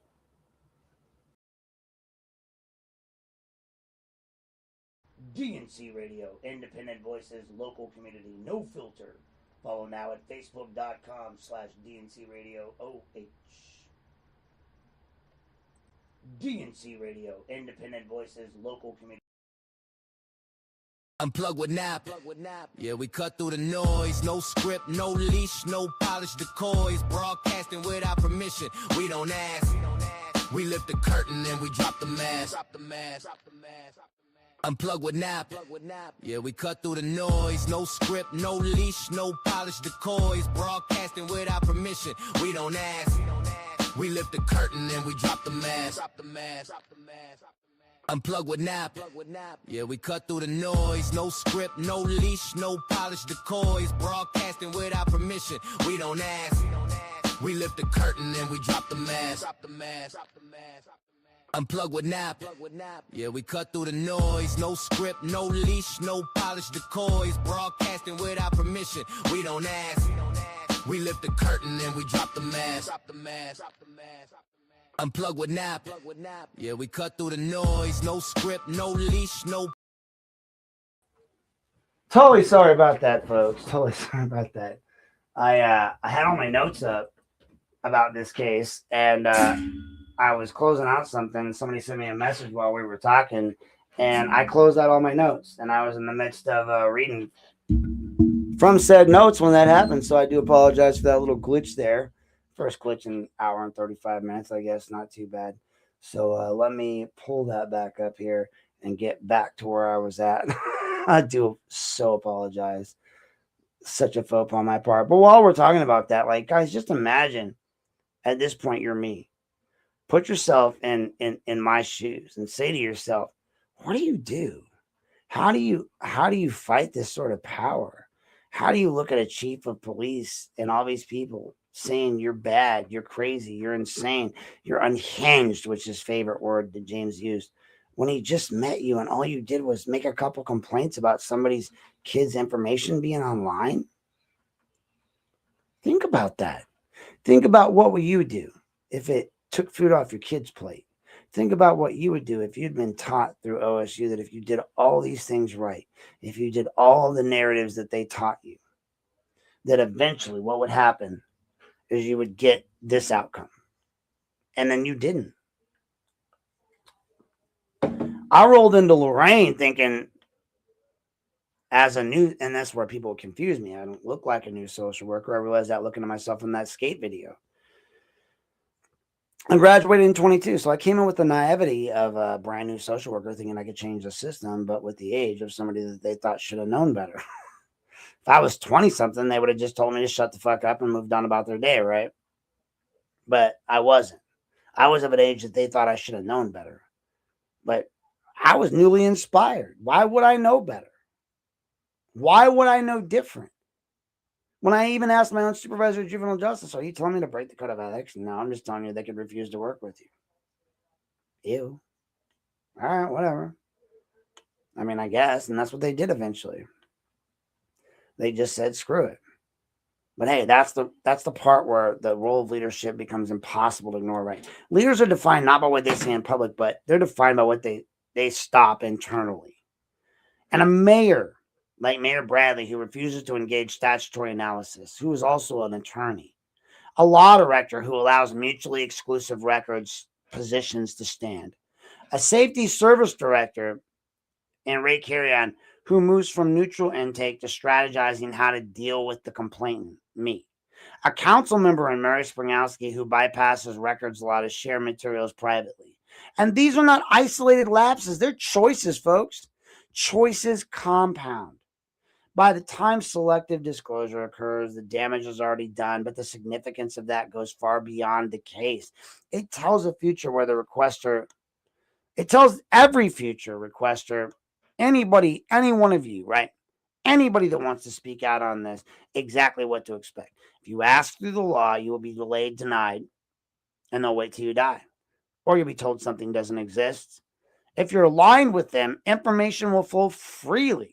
That's the opposite of transparency. And it's information favoritism, and it destroys trust faster than outright secrecy ever could. And that's why institutions fear records more than accusations. Accusations can be dismissed. Records cannot. Records show pattern. Records show sequence. Records show who spoke when the law was inconvenient and who stayed silent. Now, I want you to think about that in the terms of the Tia Hilton case. So the first record I got from the criminal side of things was the sheriff's report. And at the time I sent the request to Allison Janascura, she thought I was still apparently on good terms with the sheriff's department. Because when I was on good terms with them, they would send me minimally redacted stuff. The stuff that you would only get redacted, that would be redacted as required by law. When you're not on their good terms, you get block blanket redactions. Redactions like that aren't illegal. They're very illegal. You can't just blanket redact. You can only redact certain lines. And that's what makes these emails Mary sent back so confounding, and why the law department would argue in any way, shape, or form that blanket redactions are legal. All right, Patrick Riley, Joseph Levesque, Bowles, any one of you other jackasses, Kenneth Reiser, any one of you jackass lawyers in the law department can argue to me where you're allowed to do blanket redactions. Find in the law where it says that, and then get back to us. Right? Can't do it. Records show pattern. Records show sequence. Records show this who spoke when the law was inconvenient and who stayed silent. Records show who escalated instead of correcting. And records show who benefited from that escalation. The chilling effect is already visible in the aftermath. People stop emailing. People stop filing requests. People stop raising compliance issues. Not because the law changed, but because the people of Ohio watched what was happening to someone who followed it too closely and did nothing. That's how suppression works in modern government. Not through force, but through example. None of the other public officials did anything or said anything. Why would I? And here's the part that the officials never seem to understand until it's too late. The same record that chills the public eventually condemns the institution. That's what's happening now. Because once people stop trusting you, the government, and the process, they start documenting everything. They record you, they audio you. I've told everyone, buy a tape player. I mean, again, why anyone would not assume any of their conversations are being taped. If I could, I'd wear a body recorder that taped all day, just in case. Doesn't mean I want to go back and listen to all of it, but want to have something on recording that you need, you got it. Ohio's a run-party recording state. I would. That's why I always wear the body cam and all that shit to the city hall. You can't say I did something I didn't do. And once the email surfaced, the story's no longer about intent. It's always about its effect. Now we're going to go into our next section. It's going to close the loop pretty much up. We're going to talk about how all these threads converge into a single unavoidable conclusion, why denial no longer works, why, the very people who tried to manage this quietly are now stuck with a record that tells a story without them, folks. So give me one break here for station identification, and we will be right back with our next part for ish. I think we're in section 4. I guess it would be like section 4 or 5. The Ray email, like the email that Ray sent out in the moment that the mask slipped. This is going to talk about the whole recent email debacle where they sent me all Mary's emails and Mary redacted them, whited them out, put them in her little envelope, brought them down to City Hall on Friday morning, and like an hour later, they offered them to me via digital. I have her online walking in. Yet they said that they in the law department redacted them. Well, if they in the law department redacted them, a lot of them they're redacted straight out with whiteout. Several things aren't qualified under state law to be redacted, and some things are. Well, in this section, they left out a section where Ray told Mary that they were looking for that legal way to deal with me. Now, if law department had covered that stuff up, I feel like they would have covered that more than anything. Half of what Mary redacted was probably nothing. But because they let Mary apparently redact it, and that's what it looks like to me, because the law department wouldn't use whiteout, it got to me without them checking the rest of it. So the law department didn't follow up. They gave me this incriminating email from Ray. They would have never thought it meant what it meant, but I can see what it means. They also gave me the one between her and McCann where he admits that he filed the complaint against me. 2 total stipulations that if I were the law department, I would have looked to block out over Mary's bullshit emails. But hey, what do I know, right?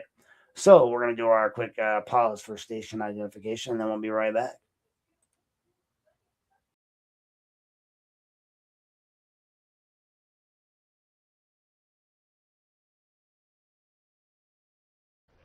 If you own a business and you want to reach customers right here in Lorain County and Vermilion, this is your opportunity, folks. Advertising space is now available in Lorain Daily, Vermilion Daily, and DNC Radio. That means your business can reach local readers, local listeners, and a highly engaged community audience. And here's a bonus. For a small add-on fee, your business will also be advertised once per episode on my podcast, Unplugged with Aaron Knapp, as long as your ad remains active on one of those 2 platforms. This is web exposure plus podcast exposure in one package. If you're interested in advertising, contact me now to reserve your spot through Facebook, email, or reach out directly. Ad space is limited and local visibility matters, folks. This was an unpaid for ad by both these individuals, paid for by Aaron Knapp. Unrequested, unsponsored, but well deserving.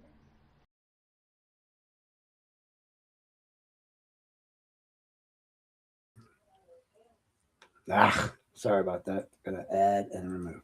I feel like I'm gonna have to update those ads soon. Seeing as how they are all unpaid, I can always make new ones. But we're at our next part here, where the Ray email and everything that recently came up on Facebook that everybody's probably here to actually watch. I have to believe that they did this shit by accident, right? I don't think that they intentionally put that out, but it did change how everything must be understood, right? Because this is the moment where concern stops pretending to be neutral and power stops pretending to be reactive. You look at that May 2024 communication between the Safety Service Director Ray and Councilmember Mary Springowski, in which he states he is looking for legal avenues to deal with Mr. Knapp, aka George Patton. That's me. That sentence matters, not because of the tone, but because of the function of it, right? It is not an analysis of statutory compliance. It's not a discussion of correcting an unlawful publication. It is a search for leverage.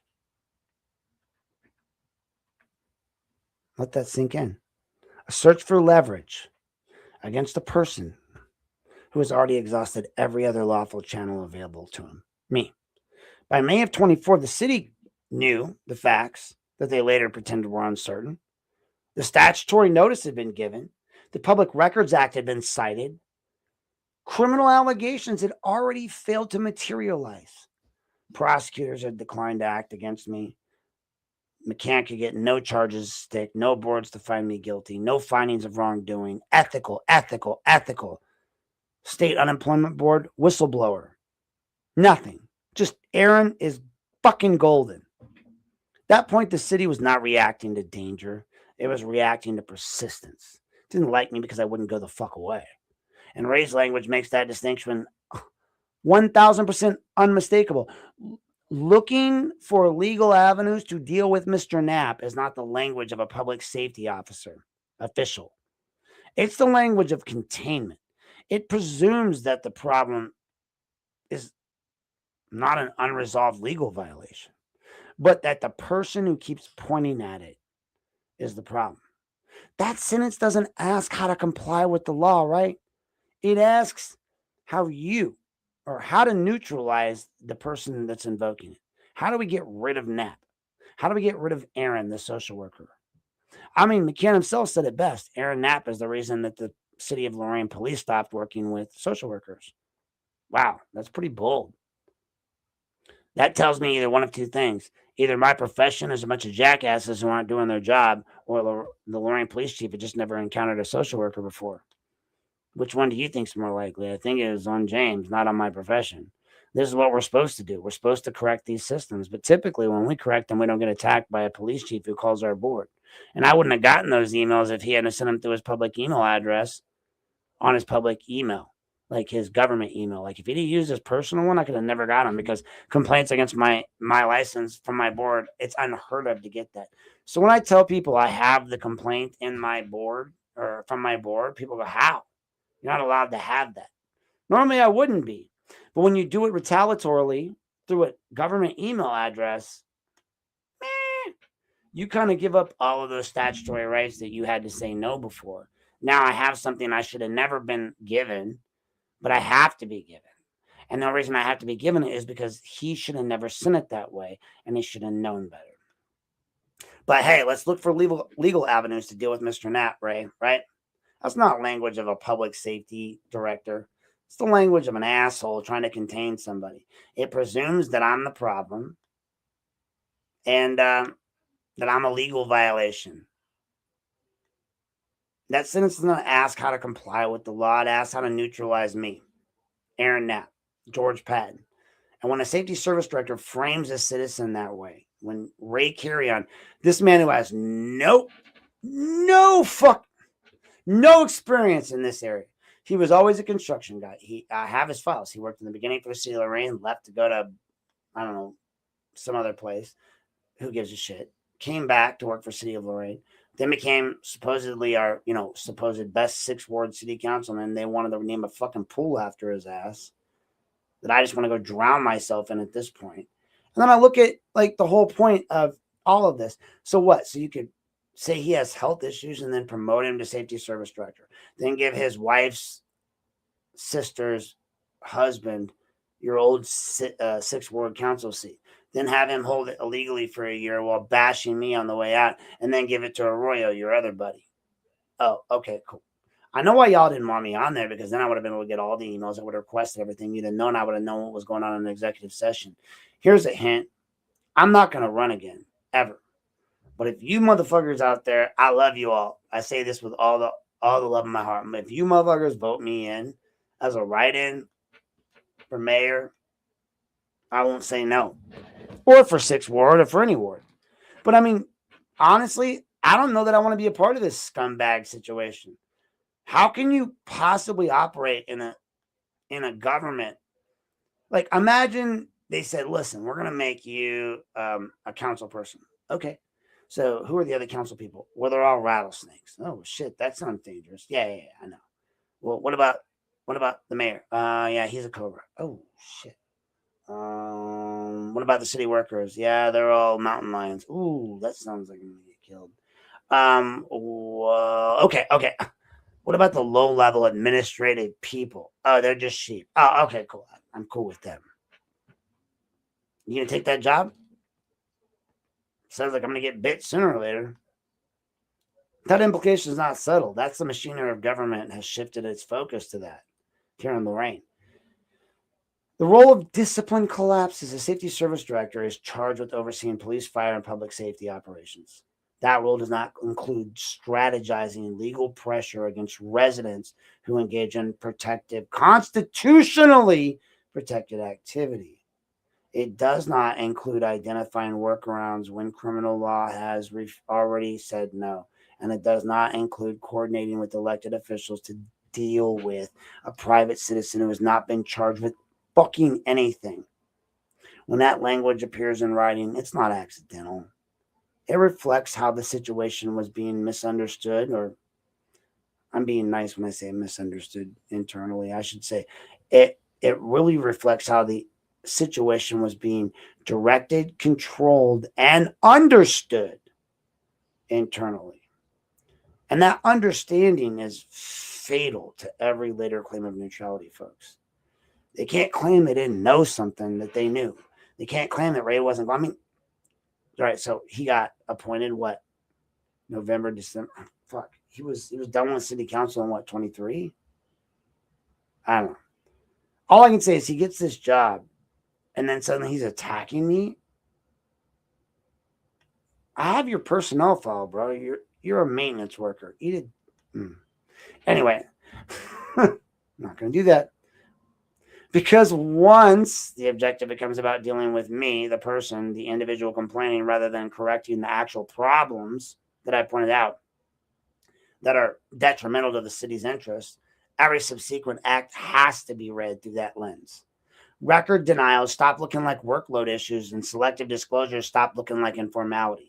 Licensing discussions stop looking incidental. Civil process stops looking precautionary. And they become the tools in search of the effect. They're looking for the problem, not finding the problem and dealing with it. The timing of these emails matter as much as the content. By May of 2024, almost 2 years ago, 2 months shy, January, February, March, April, May, 4 months shy. There was no unfolding threat. There was no new conduct by me. I'd already been let go and been dealt with. What existed was a continued refusal to remove an unlawfully public report from continued existence online, and by the afflicted party that the law to be followed. Me. Saying follow the law, going all the way to the end of the world. For people that weren't my clients, they held us. No Stress J messaged me, hey, We see you being neutral and not taking any side, but we appreciate the advocacy. Yes, sir. I responded back, and you can ask No Stress Jay this, the dad. I'm not going to say his name, but he said, I said, sir, I recognize what we're going through here, and I will advocate for your family and for your child all day long to get offline, but his info offline at least. But at this point, now that I've been unfortunately subjected to it in a way that I would call almost like information rape, you forced me to know. Now they've forced me to know that you're not getting your kid to school. So ethically, as a licensed professional, I must say to you, get your kid to school. And if he's not going, drive his ass there, drop him off, make sure he goes. Like, that's it. You make sure he goes and make sure he attends. I knew that in the grand scheme, I wasn't going to change this family's outcome. I wasn't their worker. But I did recognize that I had a unique position to engage both with the family and the police department to solve both sides.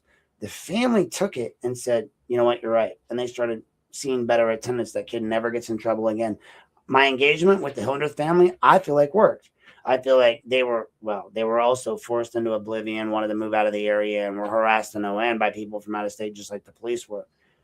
But all of that, Ray's email in this doesn't respond to new facts. It responds to endurance. And endurance is what institutions find the hardest to tolerate, right? When they know they are wrong, but they don't want to concede it. Because I'm still here and I'm not going nowhere. Anybody else would have been gone by now. That's why the recipient matters. Ray did not send this communication into a vacuum. He sent it to a sitting council member who's still sitting, who was just recently voted in, who was already embedded in the narrative.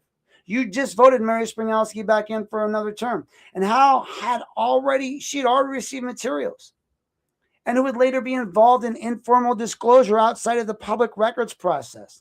That context matters because it shows that this was not idle venting. It was coordination, it was alignment, it was internal acknowledgement that the situation required strategy, not a solution. And here's the part that should make every lawyer and every public official listening uncomfortable.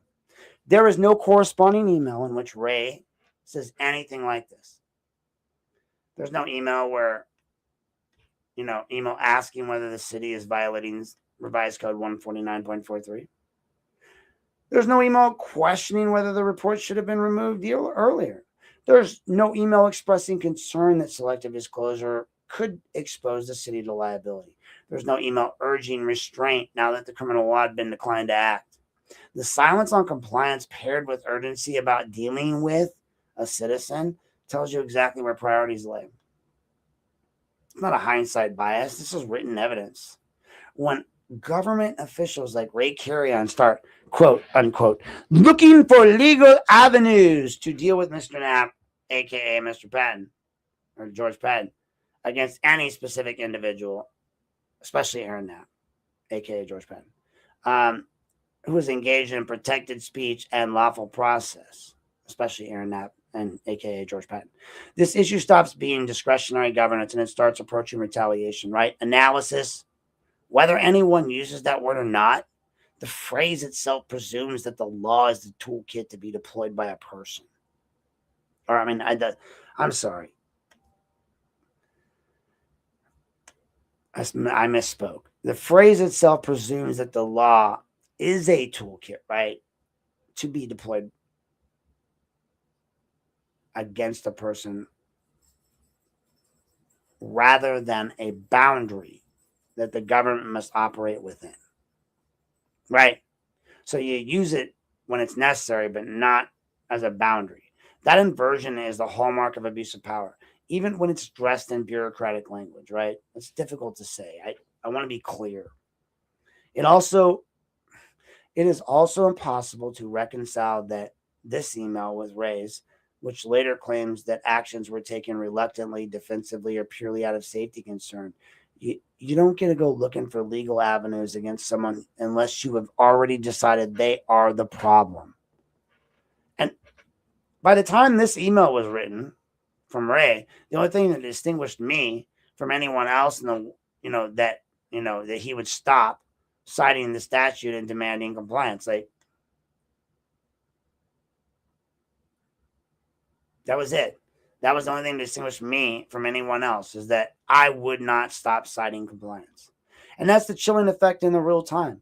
Every resident watching this unfold learns lessons here, whether you can articulate it or not. If you push hard, if you document too thoroughly, if you refuse to accept procedural stonewalling, the conversation will shift. You will stop being a requester and you will start being a subject. You will, and once that happens, like the law is no longer something you can use. It's something that will be used against you. And that's not our Constitution, right? But that's why this email cannot be minimized. That's why Ray's comment is not offhand. It's a window into institutional mindset at a critical juncture. It shows that the city was not confused. It was not frustrated too much. It was frustrated too much. And frustration in government is, when paired with that authority, is really dangerous, folks, because frustration seeks relief, not correctness. Ray's frustrated. He showed it. Ray showed it many a time. When he's responded to me, to all of our departments, and assure that as part of our regular checklist that we have for many projects, that we can visit this. This is not a common area because we typically don't waive fees. So it's one of those areas that we'll revisit here as we move along. Thank you, Mr. Carrion. Say something? Then why aren't we? Say something? Then why are we? You want to get an attitude? You work for me, Carry On. Mr. Knapp. Yeah, get it. Do it. Mr. Knapp, Mr. Knapp. let's have it. No, I have that you're whole meeting. addressing me, sir. Lady. No. Now, mind you, when they did that, they actually didn't include any of that in their minutes, which is kind of funny.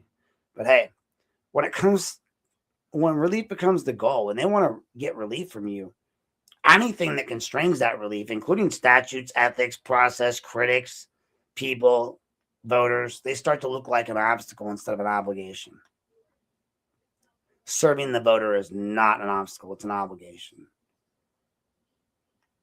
But that's the pivot that this email captures.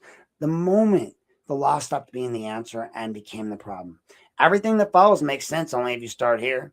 Little Miss Mary Springowski and the collapse of the war between the oversight and retaliation doesn't just disappear. And the Ray email does not exist in isolation. It does not float abstractly above us as a straight line of frustration. Its significance really matters, folks. It sharpens the moment.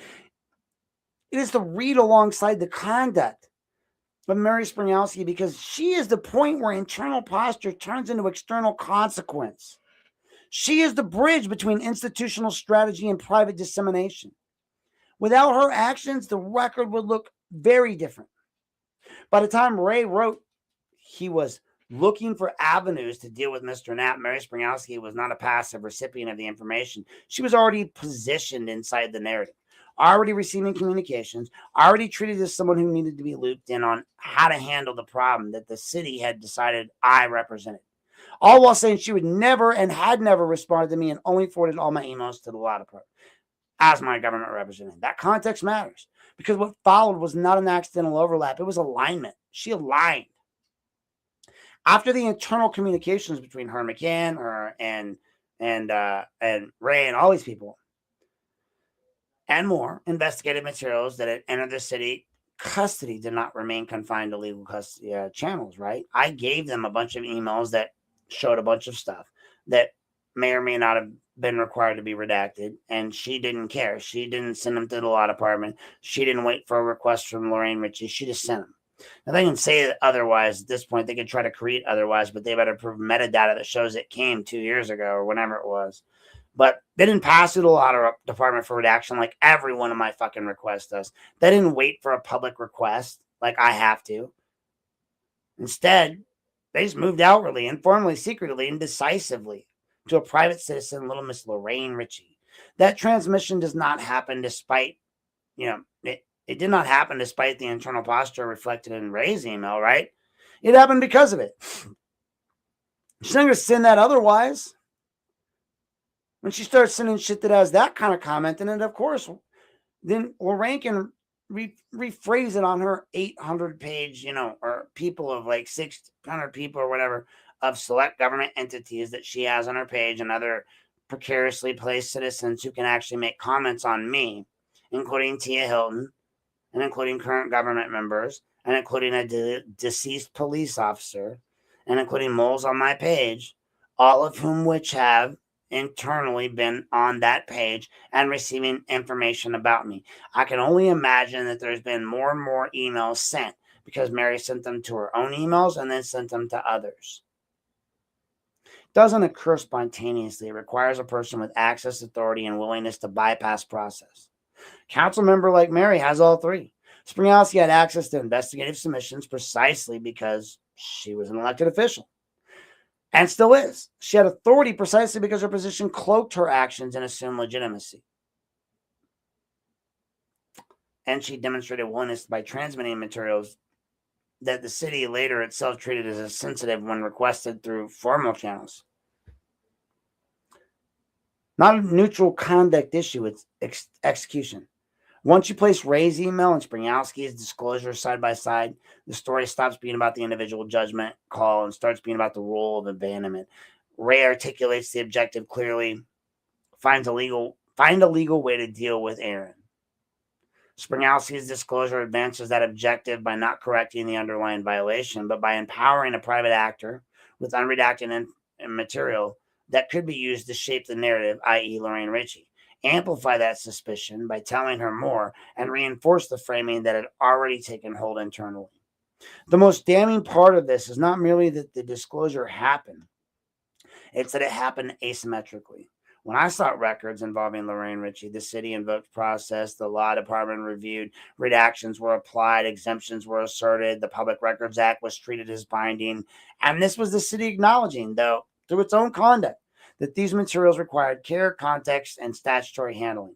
Yet the same productions vanished when the flow reversed. My investigative submissions, licensing-related communications, and employment-related materials were transmitted to Ritchie without request, without redaction, and without any documented legal review.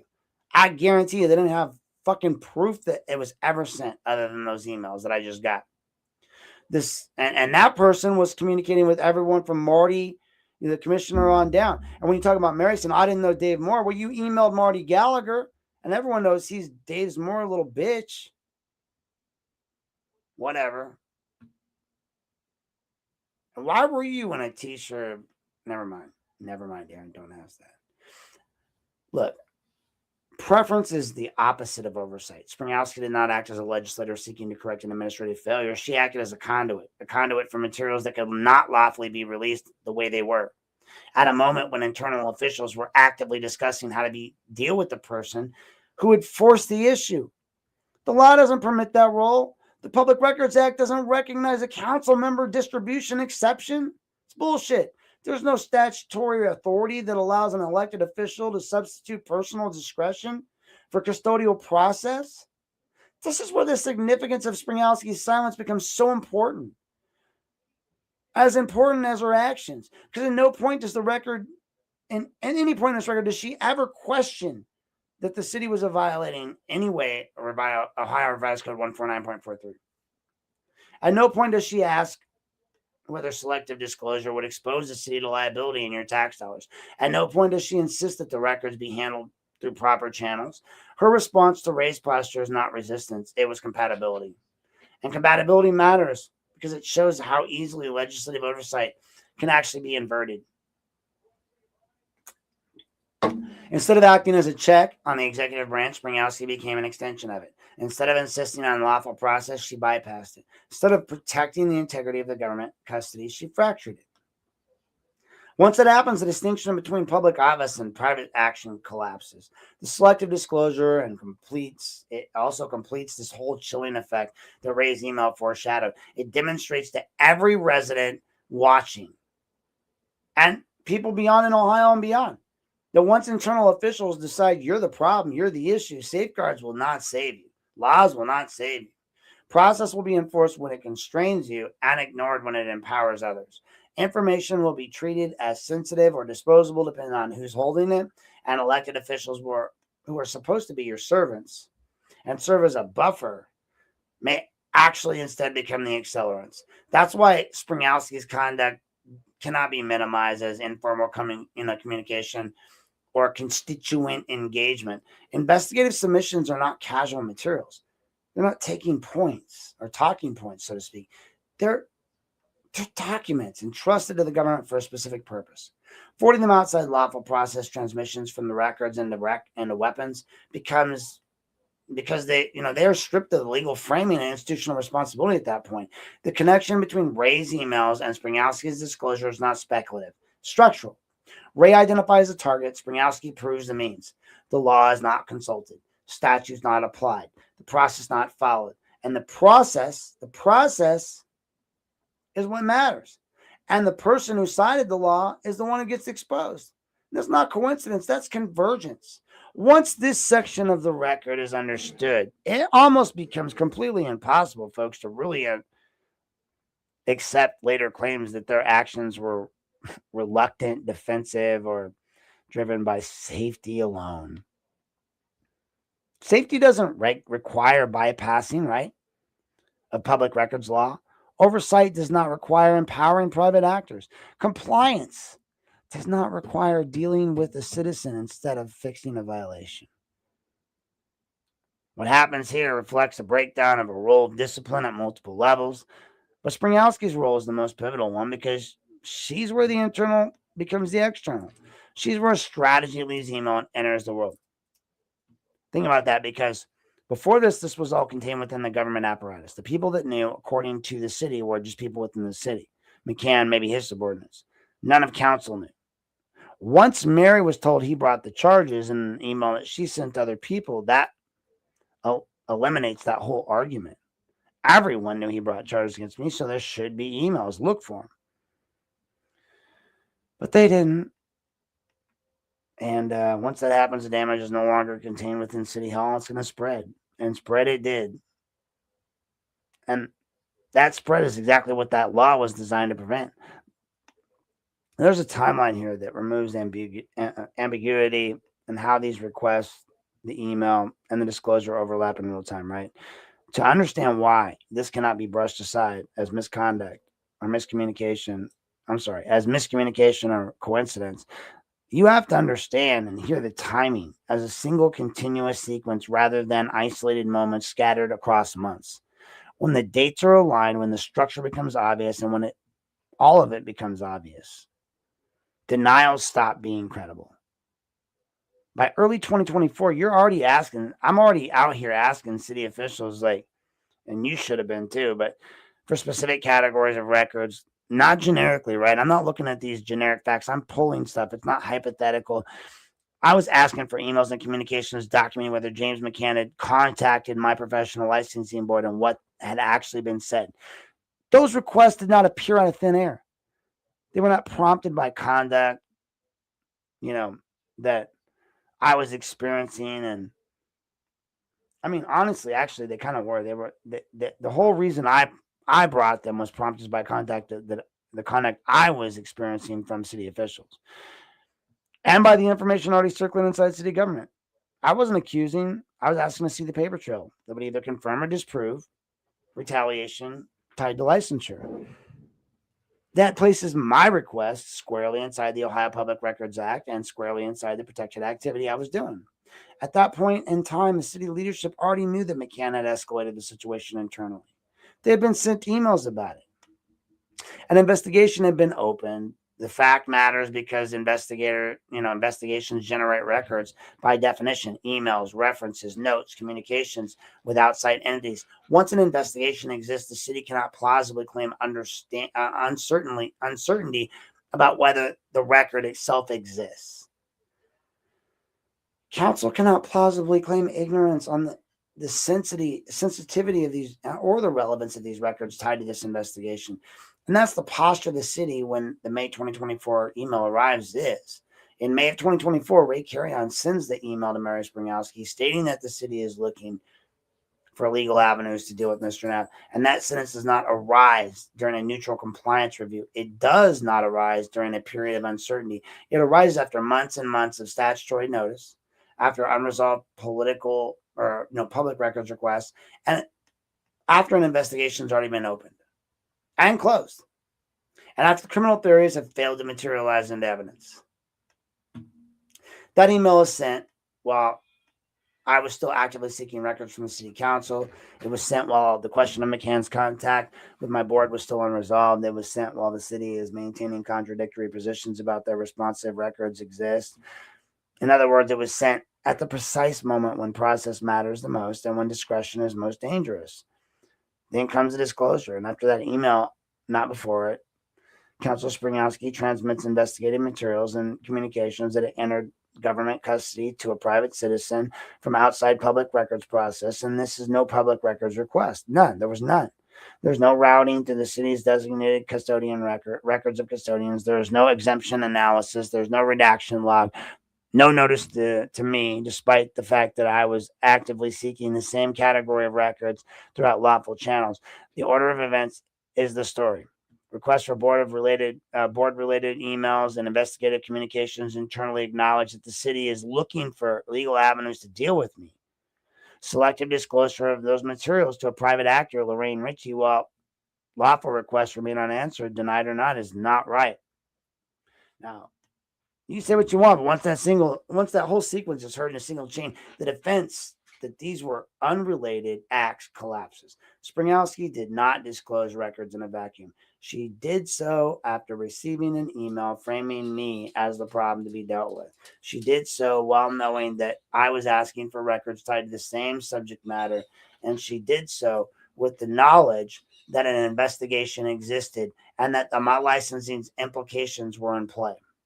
That's why timing matters more than tone. It's why disclosure had occurred before my records. If the disclosure had occurred before my records request, the analysis would be different. If it had occurred before Ray's email, the inference would be weaker. If it had occurred after full compliance with my records request, it might be defensible. But it occurred in the narrow window where the discretion could be most effectively shape the narrative, while avoiding statutory scrutiny. And while Ohio Public Records Laws does not tolerate that window, it just doesn't. Once a public official knows that the records are being sought, once that official knows that the records relate to an investigation and licensure, and once that official knows that the city is discussing how to deal with the requester rather than to comply with the law, any informal transmission of the records becomes presumptively improper. Equal access is no longer theoretical, it is a test. And it was failed. And on top of that, every time they republish, it creates a new form of defamation. This is why the Ray email and the Springowski email disclosures cannot be separated, right? One supplies motive, one supplies posture, the other supplies action. Together, they show the city has no longer asking how to comply with the law, but how to manage the person invoking it. That is not how transparency works. That is not how retaliation operates, or that is how retaliation does operate. When it's careful enough to leave a paper trail, but confident enough that no one will believe will ever line up, the pages in order. The episode exists to line them up. This episode is the reason. The timeline that eliminates ambiguity, how knowledge, intent, and disclosure converge in real time. By 2024, the city council was not dealing with vague dissatisfaction or generalized criticism. A resident made a targeted public records request seeking emails and communications documenting whether James McKenna contacted a professional license board and what had been said. These were not speculative inquiries. These were narrow, grounded, and directly tied to concerns about retaliation. Though the licensure and professional standing are through it, the requests were made because there was reason to believe that such communications existed and because Ohio law provides a clear mechanism for obtaining them. At the same time, the city leadership was already aware that McCann had escalated the matter internally. An investigation had been opened. The fact of that alone is critical. Investigations generate records as a matter of course. Emails, references, and notes and communications with outside entities do not appear retroactively. They are created when the action is taken. Once an action or investigation exists, claims that no records exist cease to be plausible. Once the council is aware of that investigation exists, claims of ignorance are about the relevance of sensitivity of records tied to the investigation that will fail. This was the posture of the city when the May 2024 verdict arrived. In May 2024, Ray Carrion sent an email to Mary Springowski saying the city was looking for legal avenues to deal with Mr. Knapp. The language did not emerge during the neutral compliance review. It did not arise from uncertainty about the law. It surfaced after months of statutory notice and the unresolved public records request, after investigation had been opened, and after criminal charges had failed to produce evidence sufficient for charges. I have no school tomorrow. I have no school tomorrow. Jeez, I know. Thanks. I'm still in the middle of a podcast. Go. Okay, I don't care about your podcast. That Give me a I kiss. do. That email was sent. Hi guys. While public records. Follow me, XOXO. All right, go. No, you don't get to jump on my stuff now. Listen, I need more. No, you get your own followers. That email was sent. Look at her trying to glom off my followers. It was sent while the city was still maintaining contradictory positions about whether responsive records existed. It was sent at a moment when officials were no longer debating compliance, but were actually actively discussing how to manage me, the individual raising the issue. And then came that disclosure. After the email, not before it, Springowski transmitted investigative materials and communications that had entered government custody to a private citizen, Lorraine Ritchie, outside the public records process. There was no public records request. There was no routing through any sort of city-designated records custodian. There was no exemption to analysis, no reaction or redaction to the log, no contemporaneous notice to the requester, despite the fact that lawful requests for the same universe of records were still unresolved. That sequences the story, guys. First, targeted request for emails, documenting licensing board contract and investigative escalation. Second, an internal review or internal email acknowledging that the city was searching for the legal avenues to deal with me, the requester. Third, selective disclosure of materials to a private actor, Lorraine Ritchie, and Tia Hilton, while lawful requests remained unanswered or denied. And how many other people did she give them to? She said her family, her friends. Each send would be a different investigation and a different criminal act. Once those events are aligned in order, the claim that these were unrelated actions collapses. Springowski, our city councilwoman at large, did not act without context. She acted with knowledge that records were being sought. She acted with knowledge that an investigation existed. She acted after receiving an email framing the requester as a problem to be handled rather than a complaint to be addressed. That timing is dissipative. If the disclosure had occurred before public records requests, the analysis would differ. If it had occurred before Carry-On's email, the inference would weaken. If it had occurred after compliance with the request, it would be defensible. But it occurred in a narrow window where discretionary action can shape narrative without avoiding statutory scrutiny. Very, very narrow window. Here's where we say it. Ohio Public Records Law does not tolerate that window. Once an elected official knows that records are being sought, knows that they relate to an investigation and a licensure, and knows that the executive leadership is discussing how to deal with the requester rather than how to comply with the law, any informal transmission of these records becomes presumptively improper. Equal access is no longer abstract. It becomes the test. It becomes the test that was failed. This is why Carry-On's email and Springowski's disclosure cannot be separated. One establishes posture, the other intent. The other supplies action. Together, they demonstrate that the city has moved away from statutory compliance and towards containment of the person invoking the law. It's not conjecture, it's sequence. And once the sequence is clearly heard, the explanation really that remains is not any sort of misunderstanding, delay, or mistake. It really is a choice. The law department and they really became irreconcilable by the time the sequence reaches the city law department, right? And that's where we're going to take next. We got a little bit more to go. I'm going to take a quick break here, grab a quick drink to clear my throat because this can of dry is almost out. I need some water. I will be right back, so please stay tuned.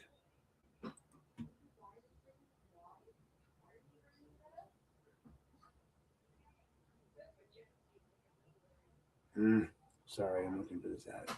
Hey there, folks. Aaron here at Unplugged with Aaron Knapp. I want to give you a quick reminder for everyone watching that the city of Lorain holds its regular city council meetings on the first and third Monday of every month. And those meetings are not just for council members. They are for residents. If you care about what happens in your city, and if you speak or want to speak on an issue, ask a question, or simply be present and informed, showing up matters. Participation matters. Even sitting in the room and listening matters. You do not need to be an expert on any of this. You do not need permission to care. You do not need to do anything other than just show up. So check the agenda, folks. Mark your calendar. And if something affects your neighborhood, your family, or your future, take a seat, raise your hand, and make your voice part of the record. Lorain City Council, first and third Monday. Your city, your meetings. Those council meetings start at 6 p.m. Eastern Standard Time, and they're held inside of City Hall. Make sure you attend this Monday's meeting. Hey there, folks. Unplug with Nap. Yeah, we cut through the noise. No script, no leash, no polished decoys. Broadcasting without permission. We don't ask. We lift the curtain and we drop the mask. Unplug with Nap. Yeah, we cut through the noise. No script, no leash, no polished decoys. Broadcasting without permission. We don't ask. We lift the curtain and we drop the mask. Unplug with Nap. Yeah, we cut through the noise. No script, no leash, no polished decoys. Broadcasting without permission. We don't ask. We lift the curtain and we drop the mask. Unplug with Nap. Yeah, we cut through the noise. No script, no leash, no polished decoys. Broadcasting without permission. We don't ask. We lift the. All right, there we go. It's been a minute. I needed to clear my throat. So, and we are almost in the end. So, record becomes irreconcilable by the time the sequence reaches the city law department, right? The collapse of the process is no longer settled. It's structural. The law department's not operating on incomplete information or on secondhand rumor. It was responding to a formal public records request, aware of the ongoing investigation, aware of the licensing implications. I know Levesque was, and aware that actually, executive leadership was discussing legal avenues to deal with me. It was all in their emails. They were all included. It's in that posture that the law department's role was not optional, or advisory. It was mandatory. Ohio law places the duty of lawful records compliance squarely on the public office. The law department exists to ensure that the duty is met, not to help the city maneuver around it. That's it. Riley and Cruz should have made sure they were compliant. Now, under the authority of Law Director Patrick Riley and the Assistant Law Director Joseph Levesque, acting on behalf of the office of the City of Lorain's Law Department, the city issued categorical denials and minimizations. Records were described as non-existent. Records requests were characterized as already fully answered. The city repeatedly took the position that there was nothing more to produce, that there was not qualified responses, that there was not a partial production, and that there was, and they were not partially produced with exemptions asserted, right? That's where they were definitive about their statements, right, of non-existence or completion. These positions cannot be reconciled with what the city was simultaneously doing. An investigation has been opened into me. A police chief had communicated externally about my professional fitness after having never met me. Executive leadership was discussing legal pathways to deal with me. Council was aware of this escalation and was CC'd through Mary Springowski and others, as was the law department, as was Lorraine Ritchie, as was Tia Hilton, as were others. Other random citizens. Teresa Upton, the old county clerk, was CC'd. The fuck? Everybody was CC'd. Apparently, according to her, even in her email, she openly mentions them to family and friends to protect herself. That's Mary. Yet, well, all this was being generated and circled. The law department's written posture to the public was that nothing existed or nothing more could be produced, or that the contradiction is not technical, it's dispositive. Ohio Revised Code 149.43 does not allow a public office to alternate between mutually exclusive positions depending on the audience. A Public office cannot claim records are too voluminous to produce at one point, non-existent at another, and then later allow those same records to be selectively disclosed outside the statutory process. Volume is not an exception or an exemption. Inconvenience is not an exemption. Narrative management is not an exemption.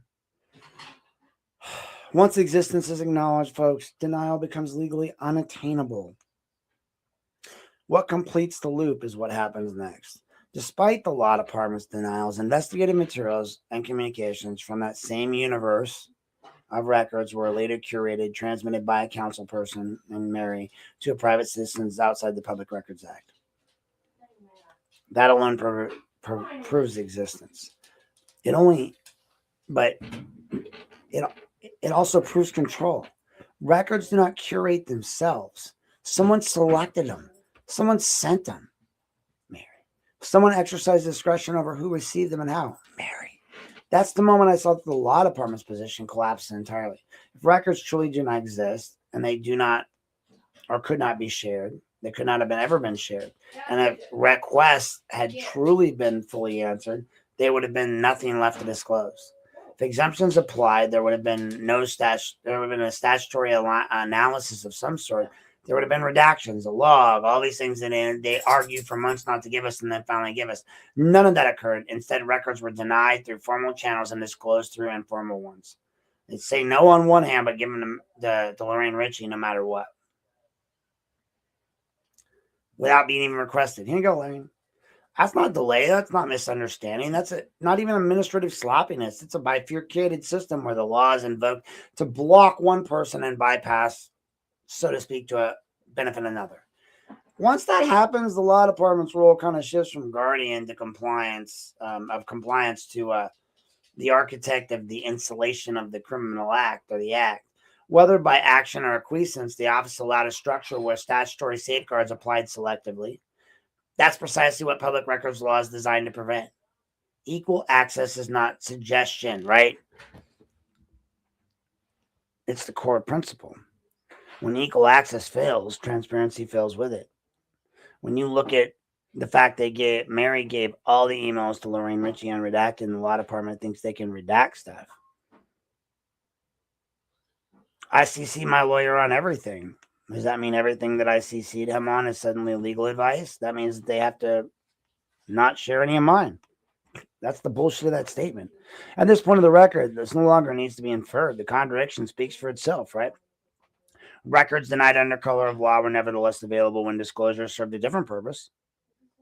The law department's denials did not stop with disclosure. They redirected it. And that's the final evidentiary hint, folks. Like, this is where we come to the conclusion of this whole big bunch of bullshit with Ray and all these people and, all the things they said is when the process is abandoned, the paper trail tells the truth always. The story does not require speculation, embellishment, or emotional framing.